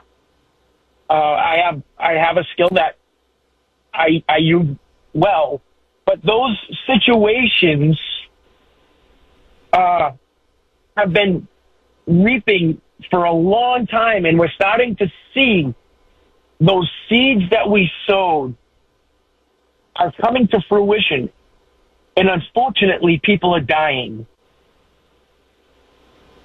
We're seeing incompetence. Oh, Jimmy, Jimmy, I couldn't have said it better myself. Really, I'm telling you. Look, they've been lowering standards. And look, again, I agree with you. Really, I'm not saying this, to be politically correct. Really. I know there are female firefighters who are extremely physically, mentally strong and are able to do the job. I don't care. I mean, to me, if a woman can meet the standards that everyone else needs to meet, then I have no problem, none whatsoever, with a woman being a firefighter. The problem is, as you nailed it, they keep lowering standards. And the reason why they keep lowering standards, you see, it's not enough to have, say, 15, 20% of a fire department be female, for example. No. This is why DEI is so destructive. So 52% of the population are women. We got to have 52% of the fire department be women. Okay, so how many of them are black? Okay, so how many of them are Latinos? How many of them are Asian? How many of them, now they're pushing, the LGBTQ. So the point is now, you're hiring people. Look, again, I don't care. Black, white, brown, straight, gay, male, female. The point is, look, as Thomas Sowell wrote, certain cultures, for whatever reason, whites, blacks, Latinos, radiate to certain different professions. You're never going to have the exact, or the percentage of the population, say, of blacks be in certain professions, and whites in certain professions, and Latinos in certain professions, for whatever reason. But they're trying to make it that. It's social engineering. And so what happens is people like you, who are big, strong men, physically tough, mentally tough, the kind of person I want charging into a fire. If my life, look, I'm 260 pounds. Seriously. If I'm trapped in a fire, I don't need some skinny, transgender, Pacific Islander. I'm just making it up now because they check the boxes. I need someone who's going to save my life, which means you got to put me on your shoulders with all the equipment a firefighter has, battling a fire with, heat, fire, explosions everywhere, and carry me and my wife and my children to safety. Now, I'm sorry, those kinds of jobs are going to be generally male-dominated. Why? Because of their natural physical strength and size. Now, it doesn't mean you can't have very good women firefighters. But to get to 52%, you've got to keep lowering the bar. And then you got to keep lowering the bar if you got to say, well, then we got to have as many blacks as possible. And as many Latinos, because they're like, I don't really want to be a firefighter. Oh, but hold on, you're going to pay me this much? Sure, I'll be a firefighter. And then you start promoting people like that fire chief in L.A. who's a joke. Why? Because she's a lesbian. Now, again, I don't care if you're a lesbian. But if they're promoting you because you're a lesbian, yeah, I'm sorry, I don't want you then as the fire chief because you're not competent. And this is this is a killer. This is a society killer. DEI is poison. Look, I want the best person who's going to do open heart surgery on me. I don't want DEI in the operating room. I don't want DEI in the cockpit of an airplane. I don't want DEI, God forbid, if my life is on the line in the fire department, in the police department or in the fire department. So there are many, many, many professions that if you apply DEI, you're crazy, you're insane. As Stephen Miller put it, it's going to lead to catastrophe. It's inevitable. Like night follows day and day follows night. Now, look, I'm against it. I always believe in the best person for the job and a merit-based society. But if I'm to be candid with all of you, like I'm in the living room, some paper pusher, some government bureaucrat, it's not life or death, whether they're super competent or not super competent or whether they use DEI or not. But when you start playing around with fire departments and police departments and the military and airlines and pilots and doctors, and I could go on and on, there are so many other vital professions, society cannot sustain itself. And that's why, if you notice, you're seeing the third worldization of our country. All the standards have collapsed. And we have blatantly incompetent people who are in positions of power. Or they're complete ideological nut jobs like Gavin Newsom. The man is crazy. How do you stand there? Really, seriously, Jimmy, I got to ask you this. You're standing in front of a raging wildfire where a human being has just been charred to death. And some of the most beautiful homes in the world are being burnt to the ground. And there's no water in the fire hydrant because you won't allow the water to come from up north. And when somebody criticizes you saying, why are you the one who deliberately blocked the water from coming? And you start saying, how dare you criticize me? There's something seriously wrong in the head. I mean, I'm always, really, if I do a show, I'm always doing a postmortem after every show. I'm talking just a radio show. Did I handle that caller correctly? Did I make this point well enough? Did I linger on a topic too long? I'm always examining, questioning, reviewing, criticizing. This guy, you're directly responsible for one of the greatest catastrophes in American history.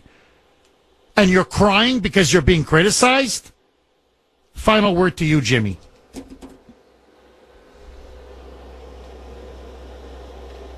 We lost Jimmy? Okay. Well, Jimmy, you made your point. Believe me, you made your point. No, look, I'm going to get in trouble for saying this, but if I'm not speaking the truth, what's the point of me being behind this microphone, as I always say? I'm sorry. I want toxic masculinity in a fire department. I want toxic masculinity in a police department. I want toxic masculinity in the military. Yes, I want big, tough, physical men as firefighters. Why? Because you got to charge into a burning building and save lives. I need big, strong guys. Am I wrong?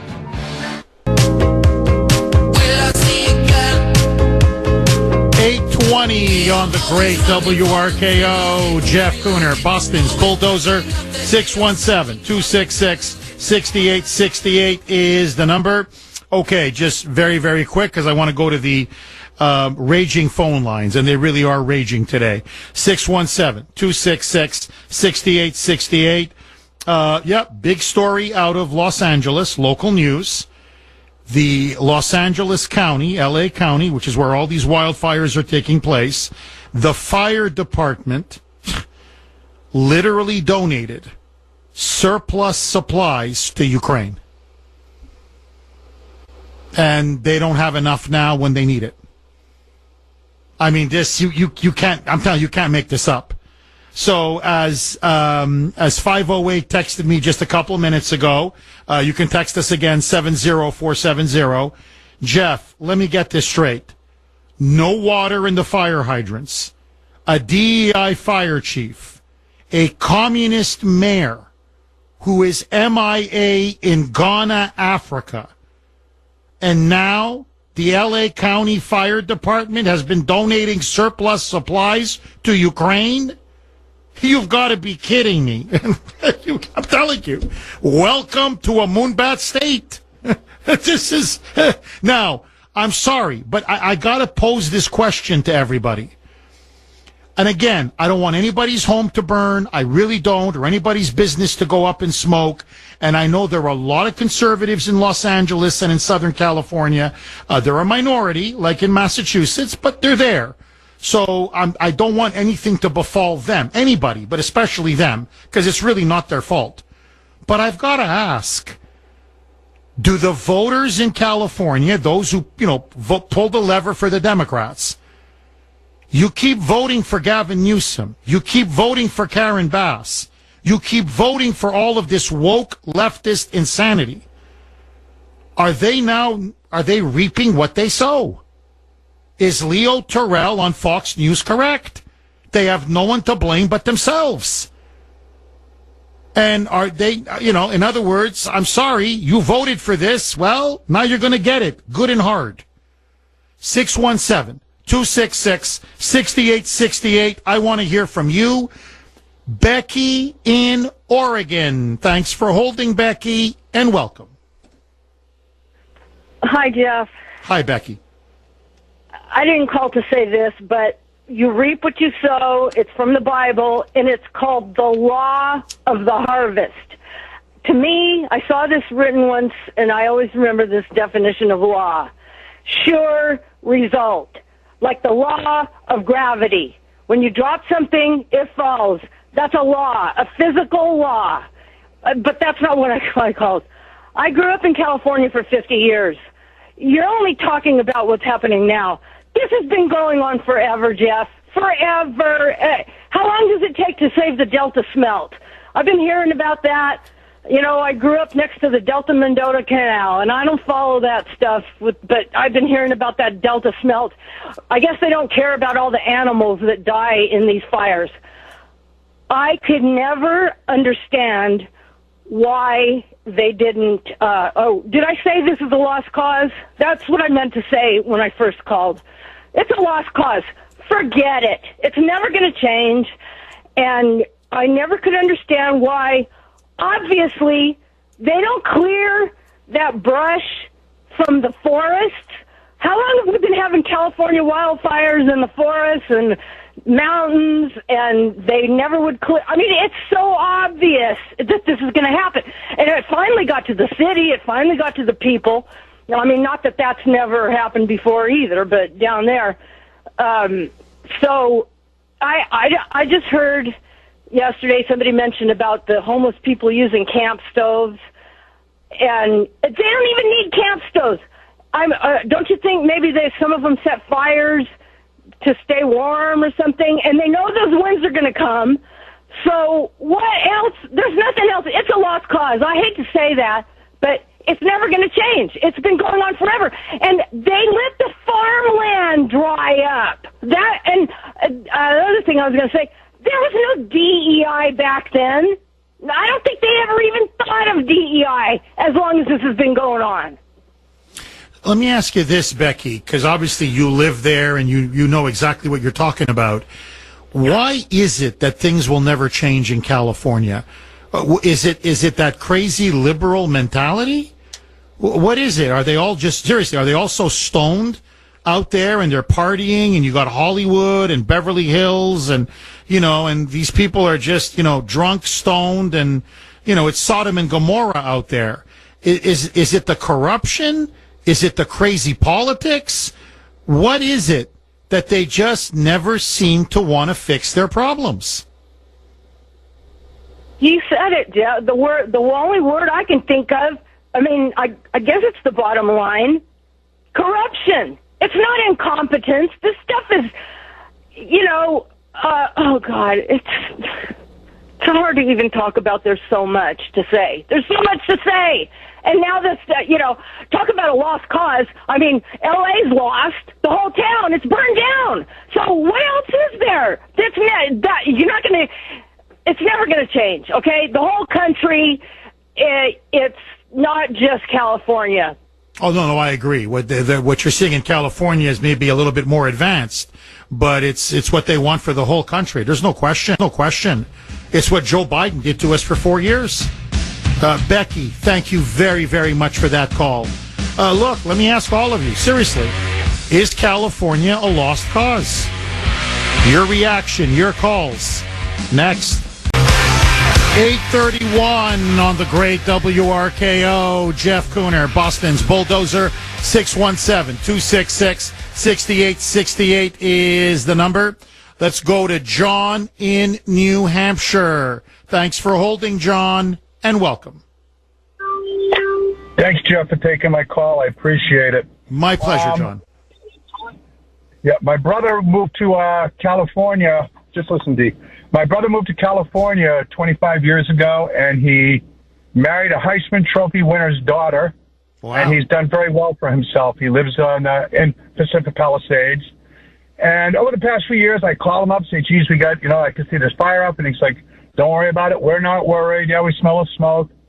Well, when we saw it the other day, I called up, and he's not answering or getting back to me. And all of a sudden, I get a text from, we have to evacuate now. They're in Santa Monica at a hotel. This guy's worked so darn hard and has an $8 million home, which they believe has gone up in flames. Ugh. And the sad thing is, his father-in-law, his Heisman Trophy, and all that stuff is in the house, and it's probably gone too. So it's pretty. That's heartbreaking. Yeah, it's pretty. It is heartbreaking. I feel so bad for him, his wife, and 3 children from age 4 to 9, and a dog. And they're in a hotel now in Santa Monica, waiting to find out what's going to transpire. But it's funny. My little political dig here towards Newsom is he's got plenty of water at his vineyard, though, doesn't he? That's a great point. His aquifers are full. Yeah, you're right. His aquifers are full. And he's got tons of water for himself and his vineyard. I'm just curious, John, your brother, and really my thoughts and prayers are with him and his family. To lose a home is devastating. It really is. How does he feel about the political situation in California? Corn, because he's been pretty much surrounded by liberals there. He's a staunch conservative, but he hangs out with the former Rolling Stones road manager. He's done very well for himself, and he just keeps most of those thoughts to himself.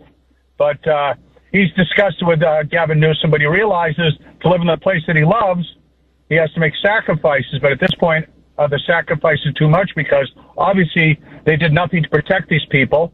They did not clean out their underbrush. Trump hits the nail on the head again and what's going on out there with, as I call him, Governor Nuisance. And hopefully there'll be a reckoning, and Karen Bass and Newsom will go on, especially the fact that Gavin has presidential aspirations. He should flush that down the toilet. Yeah, I agree with you. No, Gavin Newsom's political future, I mean, they may vote him in again as governor of California because the Moonbats are so crazy. Like here in Mass, in Massachusetts, they're just as crazy there as they are here. But outside of state ambitions, any kind of national ambitions, political, presidential ambitions, he's finished. After this, he's done. There's no way he's going to be the Democrat nominee in 2028. I'm just curious. Please tell me your brother still has insurance on his house. He wasn't one of those homes, State Farm, where they canceled the policy, was he? Yeah, the problem is, though, I think that area, you're not going to be, unless you're building a cement mansion, you're not going to get any insurance. You think your brother's going to leave California? He loves it that much, plus his wife. I mean, she's born and bred California. They can take a quick flight up to Bear Mountain, do what they want. They flew out on jets to go see the, not private, but, like TWA or whatever, to go see the eclipse last year. But I told them, come up to New Hampshire. We've got more people who think like us. You can get yourself a $1.5 million home, which would be as big as what you've got, and you'll pay a lot less, but they just hate the cold weather, but they're going to have to make that decision. Fire or, it's your choice. Yeah, no, look, say what you want about New Hampshire. I mean, it may be cold, but, your house isn't going to burn to the ground every 6 months. So I'm with you. John, thank you very much, and please pass on my best to your brother and his family and tell him that the Kuhner man is thinking of all of them. God bless you, John. 617-266-6868. No, look, again, let me be brutally honest with everybody. I've been to California multiple times. L.A., San Francisco, Southern California. It is gorgeous. I mean, forget the crazy politics. Oh, my God. Trump is completely right. Forget one of the most beautiful parts of America. It's one of the most beautiful parts of the world. How you can run that into the ground? It's a crime. I'm telling you, really, it's unimaginable. I mean, the weather, the topography, the ocean, and California's, I mean, I don't want to sound like a commercial, but really, it's true. It's got everything. A couple hours, you drive up north, you got the mountains, it's a bit colder, you can go skiing even. Down south, you got the incredible beaches, you've got the vineyards, you've got, the agricultural valley, you got some of the best wines in the world. Never mind the food, the restaurants. I mean, just, and I'm talking about San Francisco. Grace and I have been there a couple times. Not recently, but, what is it, maybe 15 years ago. Gorgeous city. Absolutely beautiful. And by the way, cool all year round. I was shocked. I go, really? They go, yeah, because of the location of San Francisco, and it's out on the bay, and it's like a natural air conditioning that they have. California is one of the most incredible places on the face of the earth. I mean, all you got to do, really, is just have half-decent government. There's so much wealth, agriculture, Silicon Valley, so much beauty, tourism. How you run that into the ground, how you mismanage that state.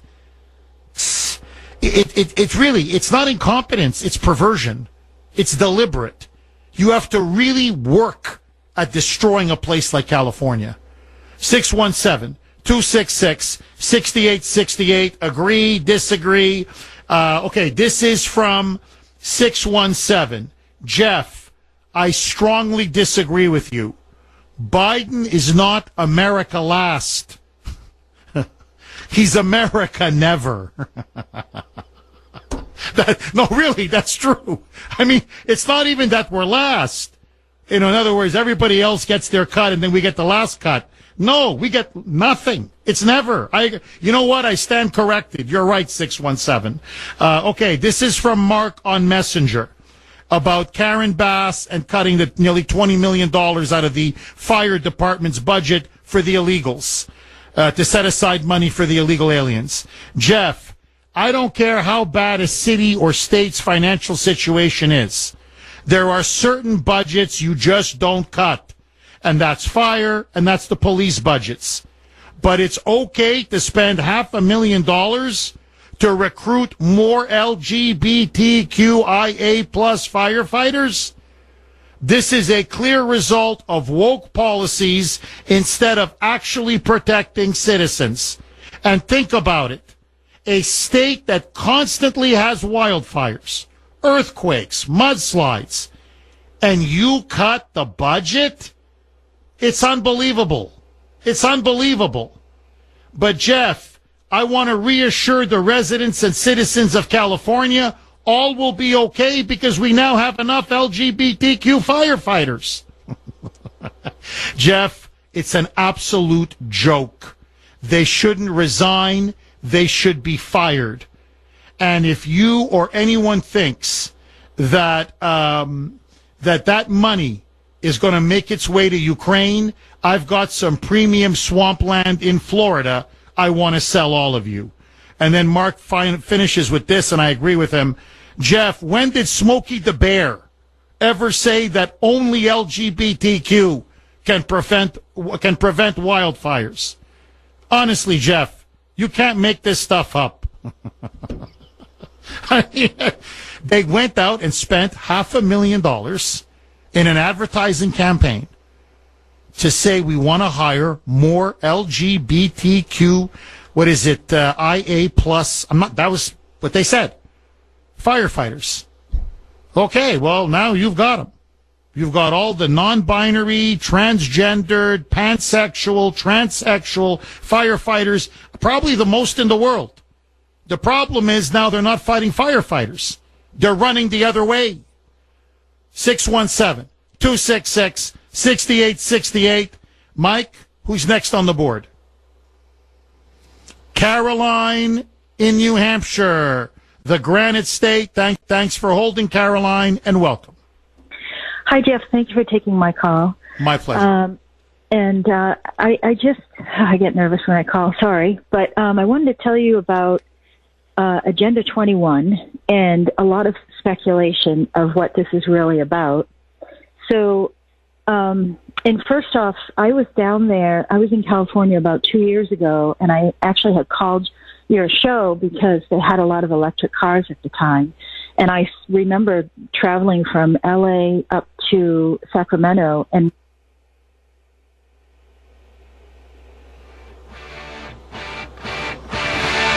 Okay, all right, Caroline. No, I know. Look, there's no question in my mind that the globalists are intent on creating as many natural disasters or disasters as possible in order to ram through their agenda. There's no question. 850 on the great WRKO. Jeff Kuhner, Boston's bulldozer, California burning. Listen now. This is Steve Gutenberg, I guess is how you pronounce his last name. Steve Gutenberg on MS Left BC. The feed gets cut out. He's live at Pacific Palisades. Huge inferno now is engulfing that entire area. That's where the rich and famous live. A lot of Hollywood celebrities. John's brother, who's not a celebrity, but previous caller from New Hampshire. Very nice, well-to-do area. And it is a raging inferno. It's a hellscape. These are almost apocalyptic like wildfires. Roll cut 19, Mike. The theater we have is burning. The Women's Club is burning. All the high schools are burning. The high school was burning. It was like a volcano. Both sides of the semester looked like a volcano. It took me around an hour. It felt like to get back to PCH. But it's really important. I want to use this moment to tell people in a crisis, anytime there's a crisis and you abandon your car, leave the keys in the car so guys like me can move the car to the curb so that firefighters can get through the fire trucks. If you're able not, use himself to help people with wheelchairs and young people, mothers that have anxiety attacks, panic attacks, kids, older people that are infirm, help them get out. We should use this kindness and this compassion, not only during a crisis, but we should remember to do it all the time. Because you know something. We've totally lost Steve. I mean, this is incredible. Really, I mean, that whole thing, that wasn't on our end. That was the MSNBC feed cutting in and out. By the way, power now has been lost to over 4 million people in California. Internet connection is lost for millions. Elon Musk now says that Starlink is going to come in, I think beginning tomorrow, to provide free internet service to countless Californians. You're watching this, it's like a movie, really. I mean, it's reality, but it seems like this disaster movie. You've got raging infernos, as Gutenberg put it, it's like a volcano.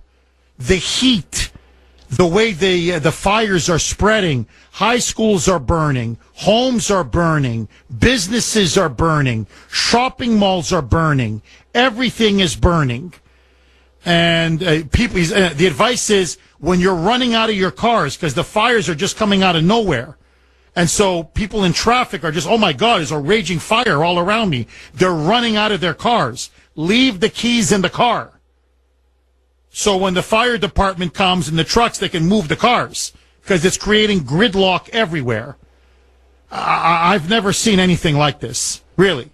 I know there's been some bad wildfires in the past, but this could be one of the worst, if not the worst wildfire in a very long time.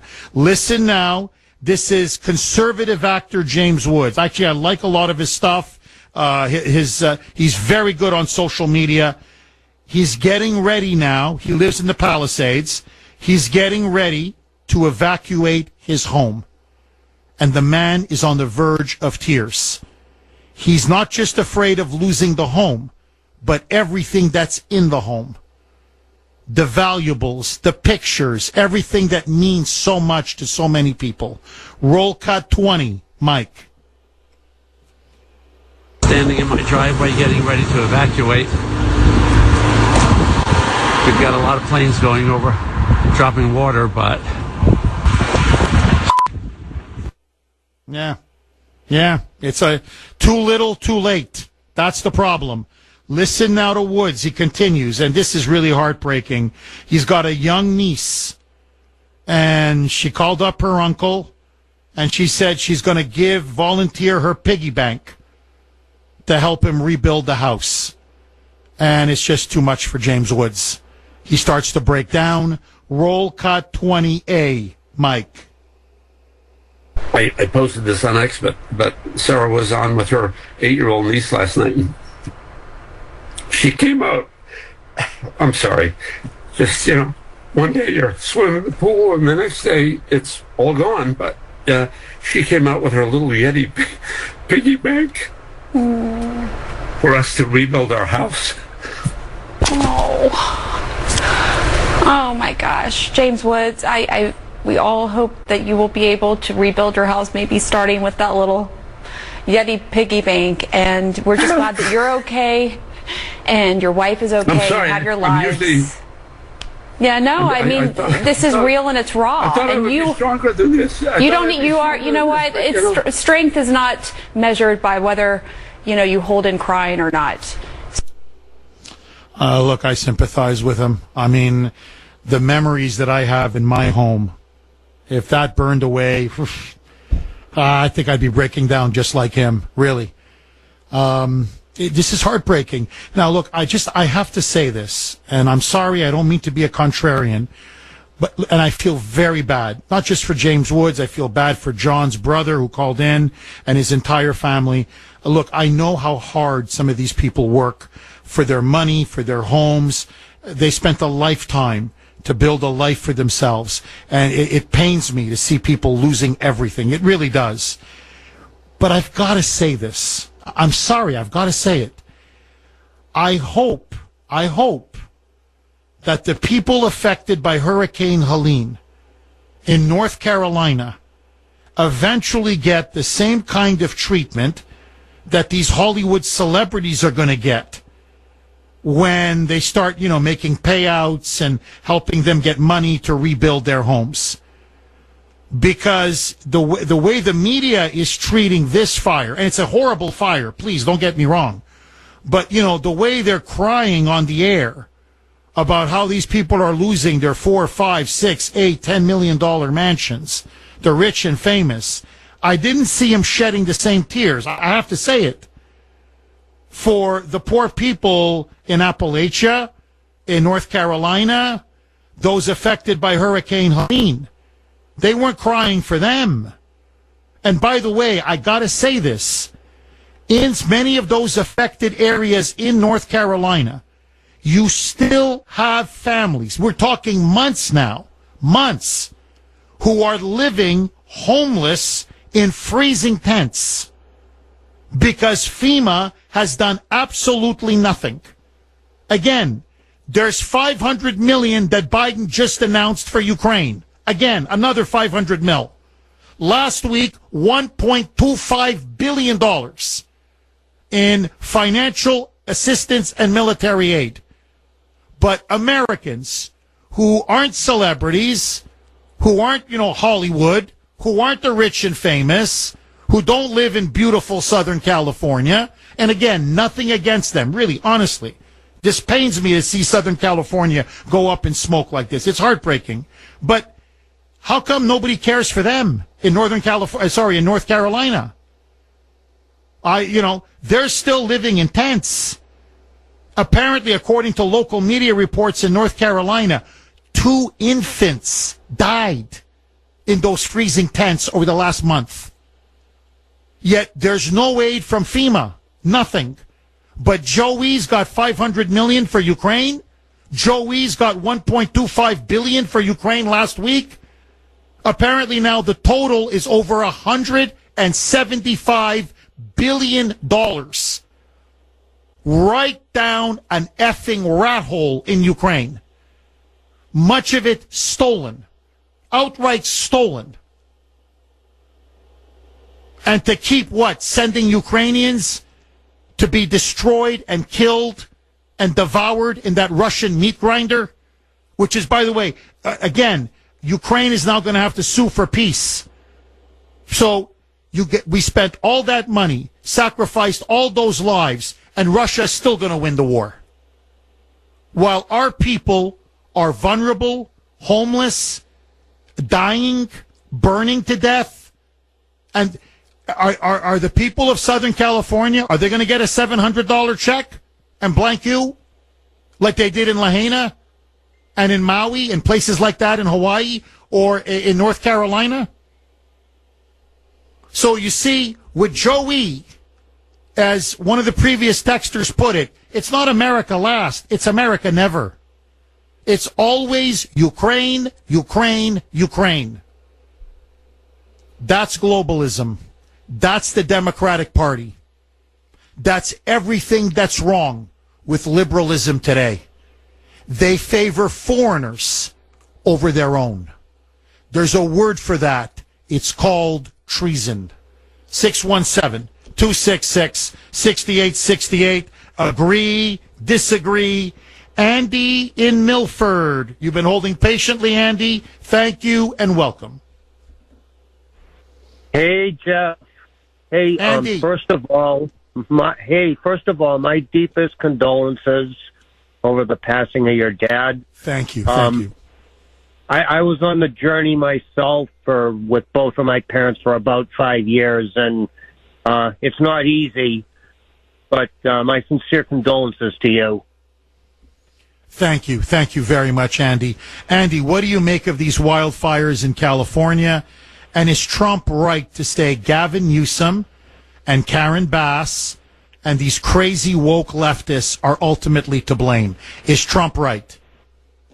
Trump is right, and I have been agreeing with all the points on the program today, 1,000%.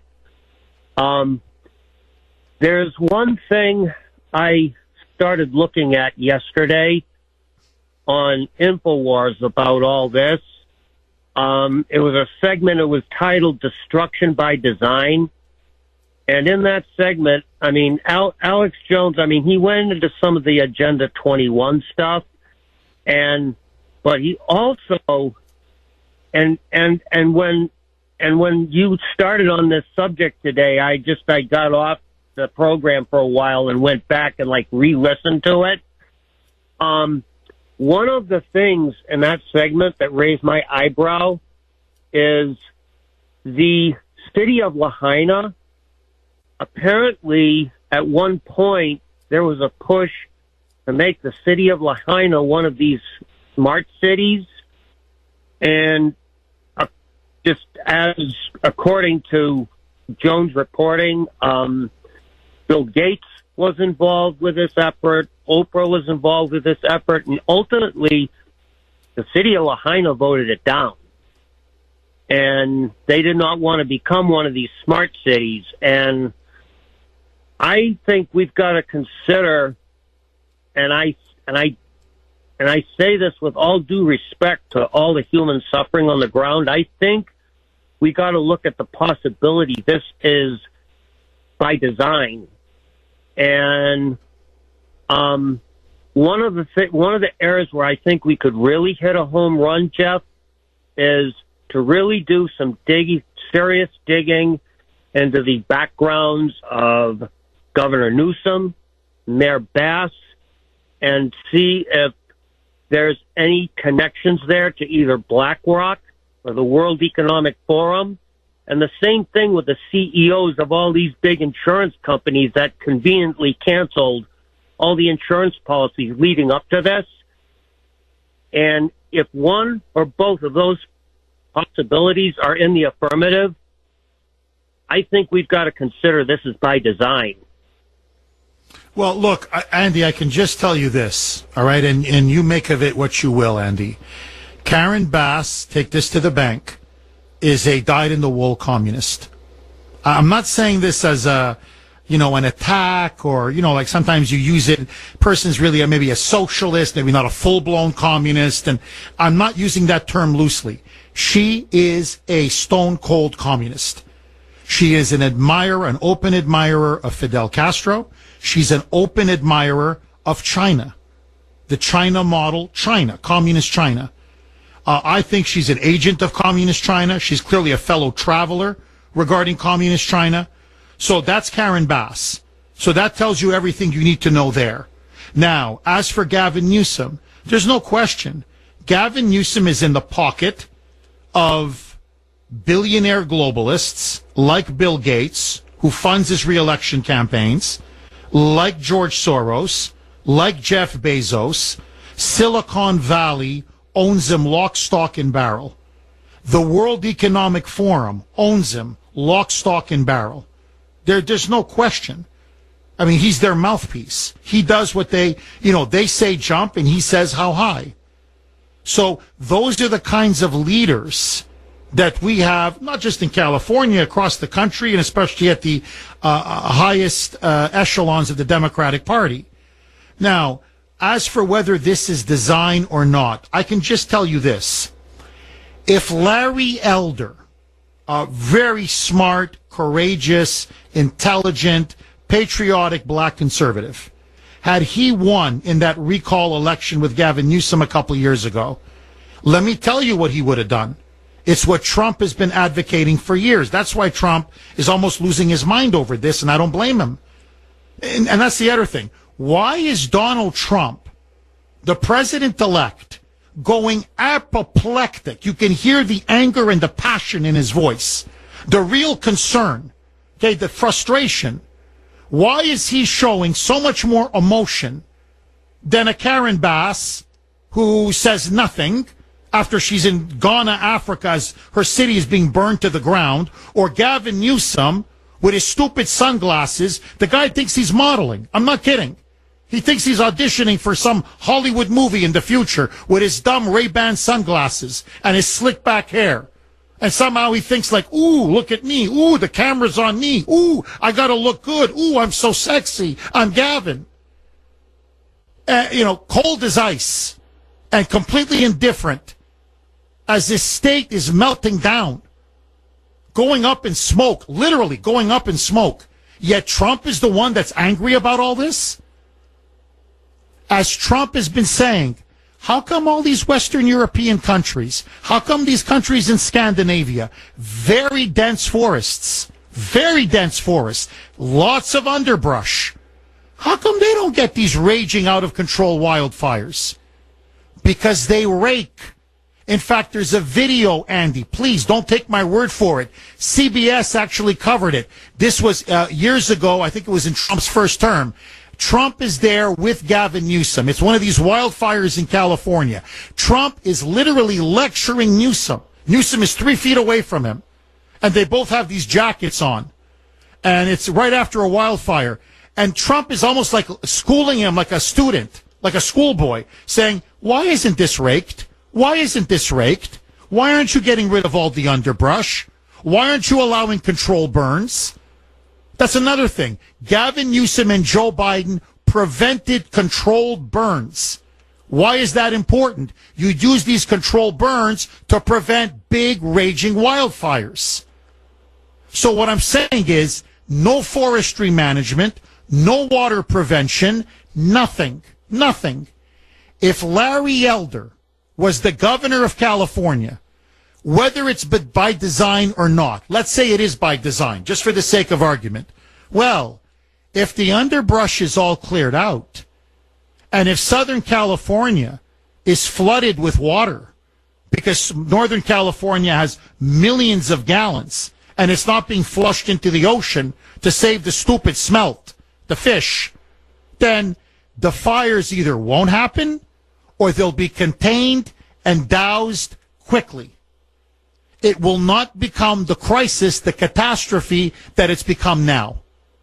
So all I can just tell you, whether it's by design or not by design, you have a smart conservative like Larry Elder running California, and these wildfires are no longer going to be infernos and out of control apocalyptic hellscapes that we're seeing right now. Andy, final word to you. Well, going forward, it's going to be up to Californians to fix this, and they're going to have to start judging Newsom and Bass and others on the merits and render the verdict, you failed. We're moving on. And on that note, January 20 can't come quick enough, my friend. Amen. Andy, amen. As always, thank you for your call. 617-266-6868. Let me flip it. Okay, if you can, just because California, for most of us is distant. It's on the West Coast. I know we have listeners in California. My heart goes out to them, and on the West Coast. But for the most part, Kuhner country is mostly in the Midwest, in the South, huge streaming numbers, obviously in Massachusetts, New Hampshire, New England. But just to, let me ask all of you, and I think if I ask it this way, maybe the question almost answers itself. Say we in Massachusetts, I know we don't, but just for the sake of argument, say we had raging wildfires like in California. Okay, just for the sake of argument. If half the state, if let's say half of Massachusetts just burnt to the ground, do you think the moonbats in this state would still not vote Democrat? Really? If Boston is in flames, I can just run, I can go, if Newton, if Brookline, if Wellesley, I'm choosing the more, well-to-do areas because that's what's affecting much of Southern California. So if you think those areas, I'm asking everybody, is up and burned to ashes, and, whole chunks, swaths of the state are burnt to a crisp, do you think the crazy moonbats in this state, do you think the Bills in Sudbury would say, boy, Maura Healey's got to go. Michelle Wu, the mayor of Boston, she's got to go. Oh, my God. They're diverting water. They're dumping it into the ocean. The fire hydrants had no water. They're trying to save the smelt. There's no underbrush being cleared out. It's getting worse and worse. They're so incompetent. No. They keep voting for them. You know why? Because it's climate change. That's what's causing everything. Don't blame us. Blame capitalism. Blame Trump. Am I wrong? I don't think I am. And that tells you everything you need to know. 617-266-6868 is the number. Andrea in New Hampshire. Thanks for holding, Andrea, and welcome. Hello, Jeff. I used to live in Southern California for decades and moved out here to New England, 20, 25 years ago. And I totally agree with everything you're saying. But I think there's two things we can't forget. There are tens, if not hundreds of thousands of people who live in this burn area who are not the famous and the wealthy, but who are just the regular Joe Schmoes like all of us who are being affected by these fires. And so I hear people say, well, they're wealthy, or, California votes wrong and that's what they get, when California is the epitome of cheating in voting. And I think that those are two things we just need to remember, that there are regular people who are losing everything, even more than the rich and wealthy. There's many more people there in these burn areas who are affected by this. And so, yes, we need to deal with California, and we need to deal with their cheating and their voting that they've done for decades.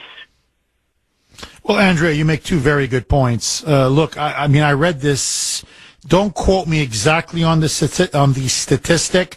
It could be 15, 16 million. It's either 15 or 16. That's how many conservatives there are in California. Now, it's still a minority, but when you think about it, that's a lot of people. 15 to 16 million conservatives. So just because conservatives are a minority doesn't mean there isn't a lot of them. There's an army of them out in California. And you also make an excellent point about these are ordinary people, many of them being affected, decimated, destroyed by this. And there's a lot of corruption in California's election system, as there is in many other states in the country. So I agree with you on every single count. No, Andrea, I think the frustration that many people feel, and I don't know how you feel about this, but you have these voters in California, and especially these liberals in California. It doesn't matter how incompetent or disastrous the leadership is. They had a chance to put an end to Gavin Newsom's political tenure. They had a chance to vote Gavin Newsom out. And the media conspired with the Democrats to destroy Larry Elder, to paint this good, decent man as a monster. And, so you not only did you vote for him, when there was a recall because he was so bad, you still voted for him. So there's got to be a certain point, and especially we're talking Hollywood now. Apparently now it came across the wire. There is a raging inferno in the epicenter of Hollywood. I mean, we're talking now, this really is that area there is really the rich and famous. It is 99.9% Democrat, hardcore left wing. These are the ones that cut the big checks. Forget Gavin Newsom, for Joe Biden, for Kamala Harris, you name it. So these are these limousine liberals. These, the Robert De Niro's and I can run down all the big Hollywood stars. That area now is a raging inferno. And they wanted Gavin Newsom. So after a while, Andrea, you want him? You got him. I mean, I don't know what else to say. Final word to you, Andrea. I think we just have to remember that they've cheated a lot. These very wealthy, political, the news and everything, they cheat too. And there's a lot of people, I know a lot of people out there who vote against all of this stuff, and the cheating happens and they don't get in Larry Elder or the reforms done that, for more dams and the water control and all of that. But I think you can be a prisoner in that state and have enough people who will vote to get rid of them, but then they cheat and change the vote too. But absolutely, California is the epitome of woke and communism and all of this stuff. So I just want to have a heart for the hundreds of thousands of people who aren't the woke people who are being devastated. And then also, we talk about North Carolina, but Kentucky was just decimated also, you know. And I do think that it's part of the plan, not just incompetence, but part of a plan. Well, So if it's part of a plan, it's working. I mean, I got to say, they're destroying this country piece by piece. They really are. That's why every day I'm like, okay, we're one day closer to January 20th. And then hopefully we can really start turning things around. Andrea, thank you very much for that call. I really appreciate it. 617-266-6868. Let me put this on the table. Okay, or let me throw this log on the fire, as I like to say. Let's say it was flipped. Okay? Florida, what do they always get? Hurricanes. California, wildfires. Say Gavin Newsom is the governor of Florida. I know what you're going to say, Jeff. Florida's a red state, California's a blue state, but just indulge me. Say Florida is blue, California is red. Gavin Newsom is running Florida. And Ron DeSantis is governing California. Now, do you think if Ron DeSantis was governing Florida, if he was the governor if he was the governor of California now, you think we'd be having these out-of-control raging wildfires? You think Los Angeles would have been burned to the ground? You think the Palisades would be burnt to ashes? No way. They would have had a ton of water available. The underbrush would have been all cleared out. Perfect forestry management. 9:31 on the great WRKO. Jeff Kuhner, Boston's bulldozer. 617-266-6868 is the number. Okay, my friends, Will Rogers' home, his ranch, apparently now, according to media reports, has burned down. And off air, Mike, I'm not kidding, this is not a joke.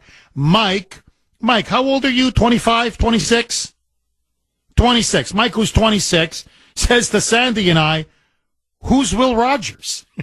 I'm like, are you serious? Like, no, I never heard of the guy. Is he a football player? Like, you don't know Will Rogers? My God, he's you talk about an iconic American. You want to talk about pure Americana? Mike, this is, you want to know what makes you feel old? These are the moments that make you feel old. Sandy, don't you feel middle-aged after you talk to Mike? I mean, this is... Sandy's upset. No, he's got a college degree. He should know this. I'm like, boy, you don't know who Will Rogers. Boy, I feel old. Okay. The damage is unbelievable. It's as Trump rightly put it, these are apocalyptic wildfires. Listen now. I have cut after cut. I'll just play you one. These are LA County officials giving an update. They first gave an update on Pacific Palisades, and how bad that was. 1,000 homes, structures, businesses burnt to the ground. Over 5,000 acres now burning, and it's spreading, saying that there are mass evacuations taking place.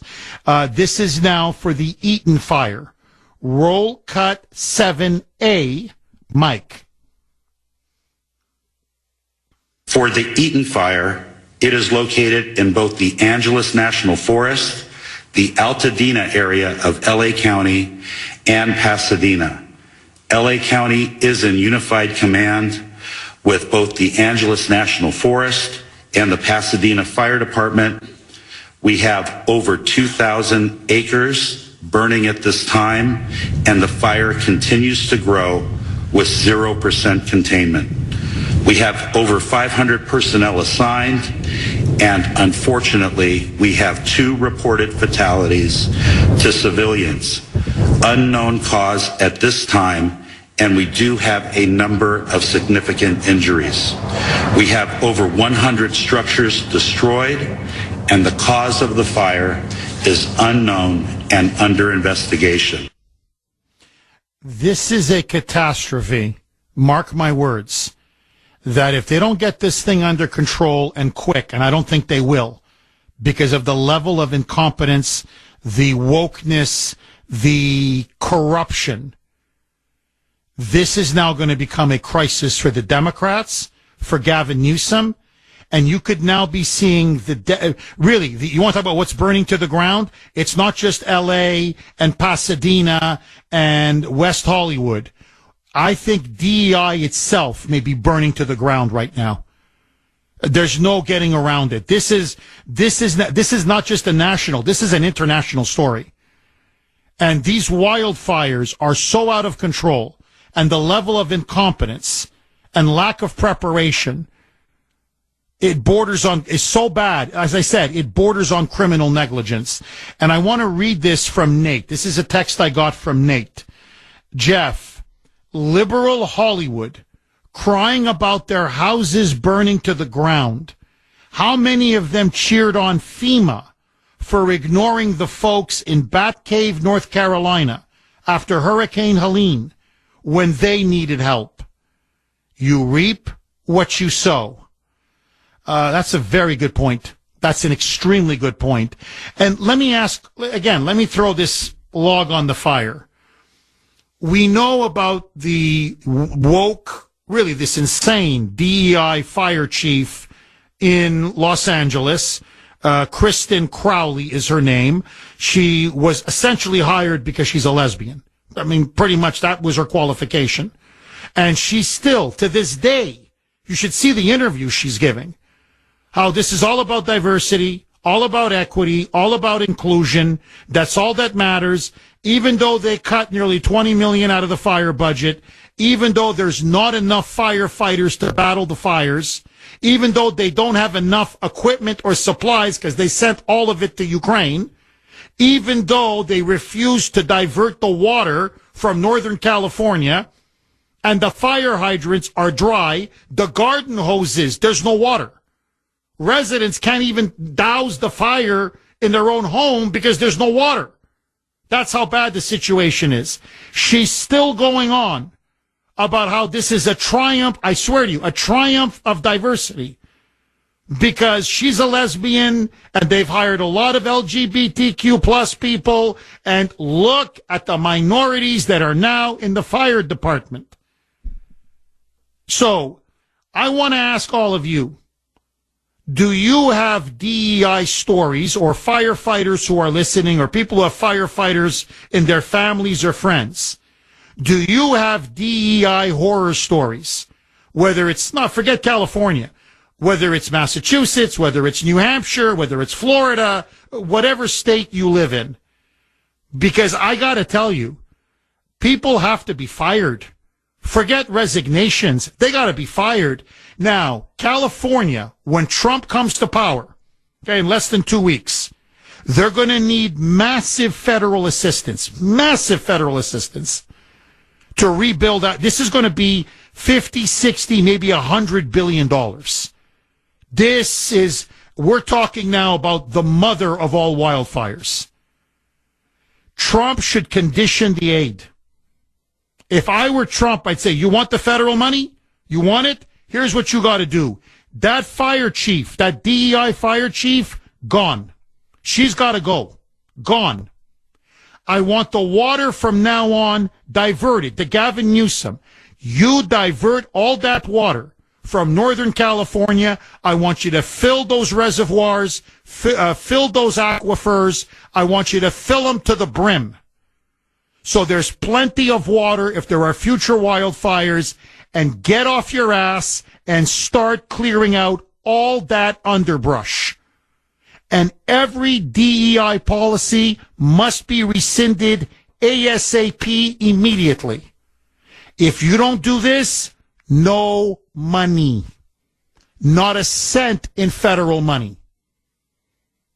Agree, disagree, 617-266-6868, or, as many of you have been texting in all morning, I can't tell you how many texts I've received. Jeff, you can withhold all the federal aid you want. They can have wildfire after wildfire. The whole freaking state can burn to the ground. California is a lost cause. It's commie California. And no matter how incompetent, no matter how negligent, no matter how disastrous the leadership is, they will never vote for a change because that's how crazy the moonbats are. So let me ask all of you, seriously, is California just a lost cause? Is it really just, Jeff, they're going to keep voting in the same idiots over and over and over, no matter how much destruction and havoc they cause? 617-266-6868 is the number. Who do you want me to go to next, Mike? Sid in Middlesex. Thanks for holding, Sid, and welcome. Hey, Jeff, how you doing? Good. How are you, Sid? Not bad. Sorry to hear about your loss. Thank you. Thank you, Sid. Listen, I'm working. This is real quick and to the point. I go out to Arizona a lot, up in those canyons and stuff up north. Kaibab National Forest. I've come on so many times, piles of dead wood as big as a house. It looks like a structure, and that's what they do. They take all the wood, and they bring it to places, and they pile it up, and then they burn it. And then they do other controlled burns to protect Grand Canyon, the north side, south side, Sedona. They protect that place. So I'll let you go. I got to get back to work. Sid, great call. Great call. Thank you for that call, Sid. In other words, what Sid is saying, he didn't have time to finish everything, but this is Trump's point. Proper forestry management. Clear out the underbrush. Do controlled burns. Do you hear Arizona battling wildfires all the time? Do you hear that, Phoenix is about to be burned to the ground?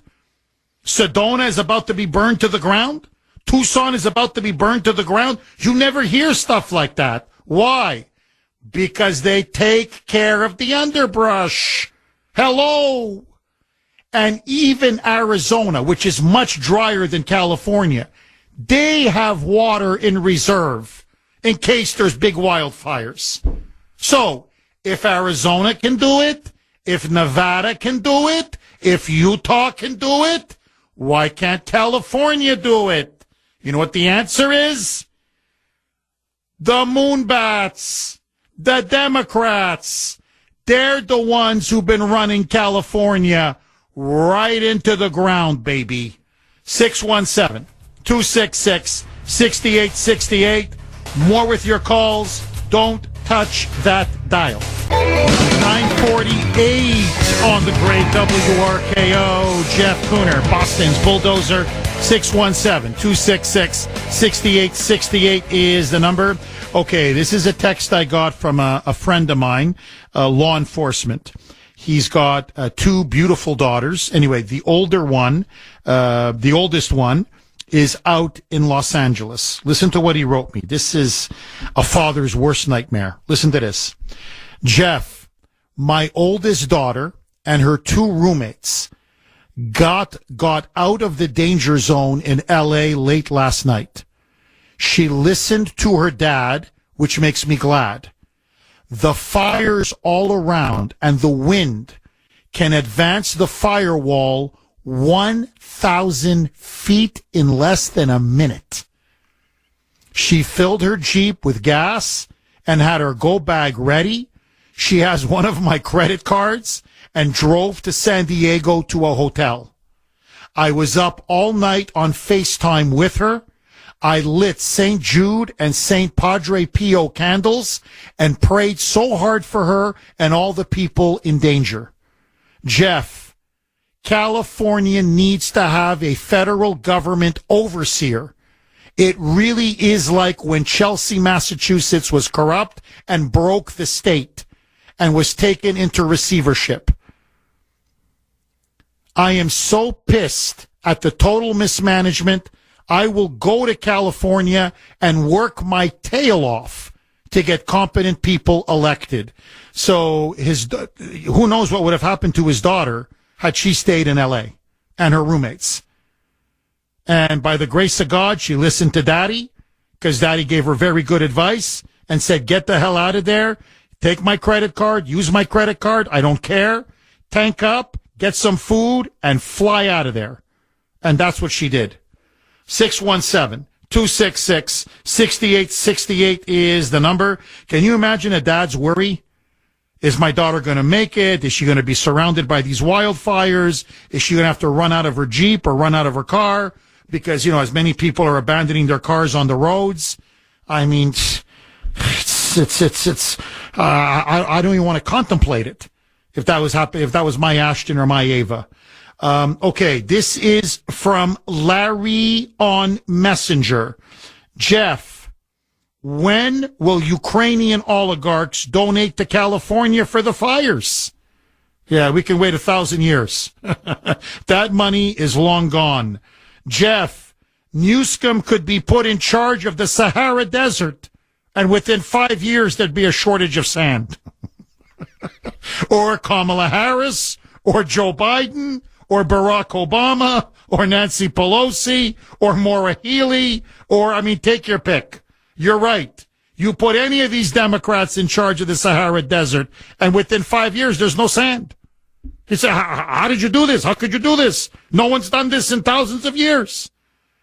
One more, and then I want to go to the phone lines. This is from Marianne, and she's absolutely spot on. Jeff, California is now the New England of the West Coast. Most states in New England, and I am a former Rhode Islander, and I know this for a fact, keep voting in the liberals and then wonder why nothing changes. Isn't that the definition of insanity? And we know liberals are totally insane. Nothing's going to change for California, no matter how many people are affected by this. They still vote Democrat because they hate Republicans so much. It's like the people that voted for the cackler, Kamala, just because they absolutely despise Trump and for no other reason.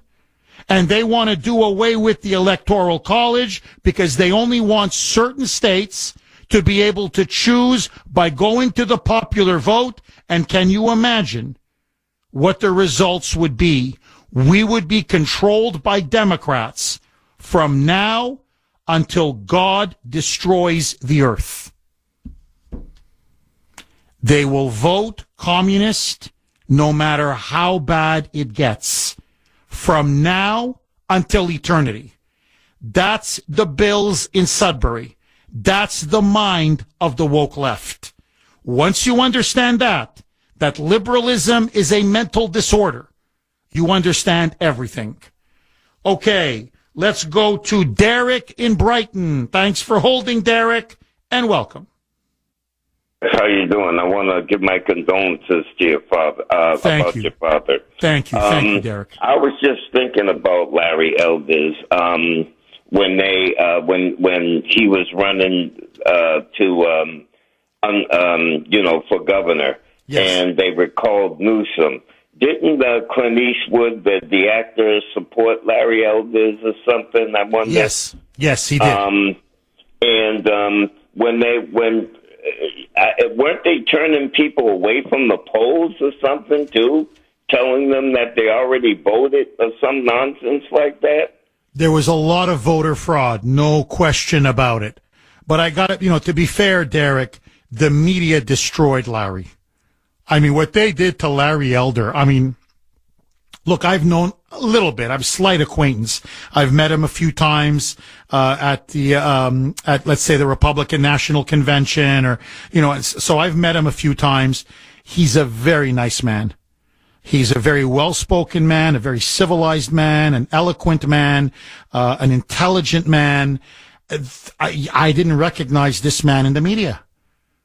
They turned this guy into the second coming of Hitler. In fact, they called him a black Hitler.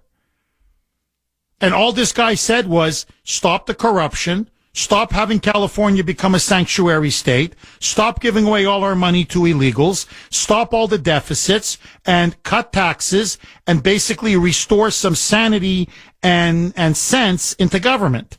That's it. I'm telling you, that's what he ran on. It wasn't this crazy right-wing agenda. It was quite the opposite. He ran a middle-of-the-road centrist campaign. And Derek, by the time they were done, if Hitler had a black stepchild, that was Larry Elder. Final word to you, Derek. I don't know. I mean, these liberals will continue to vote. It's amazing. It is. No, really, it's amazing. Now, Steve Garvey, again, they should have voted for him. He ran for Senate and lost. I hope Steve Garvey says, you know what? Let me run for governor. Maybe after this, some of the liberals have learned their lesson. But don't hold your breath. I gotta go. Bye-bye.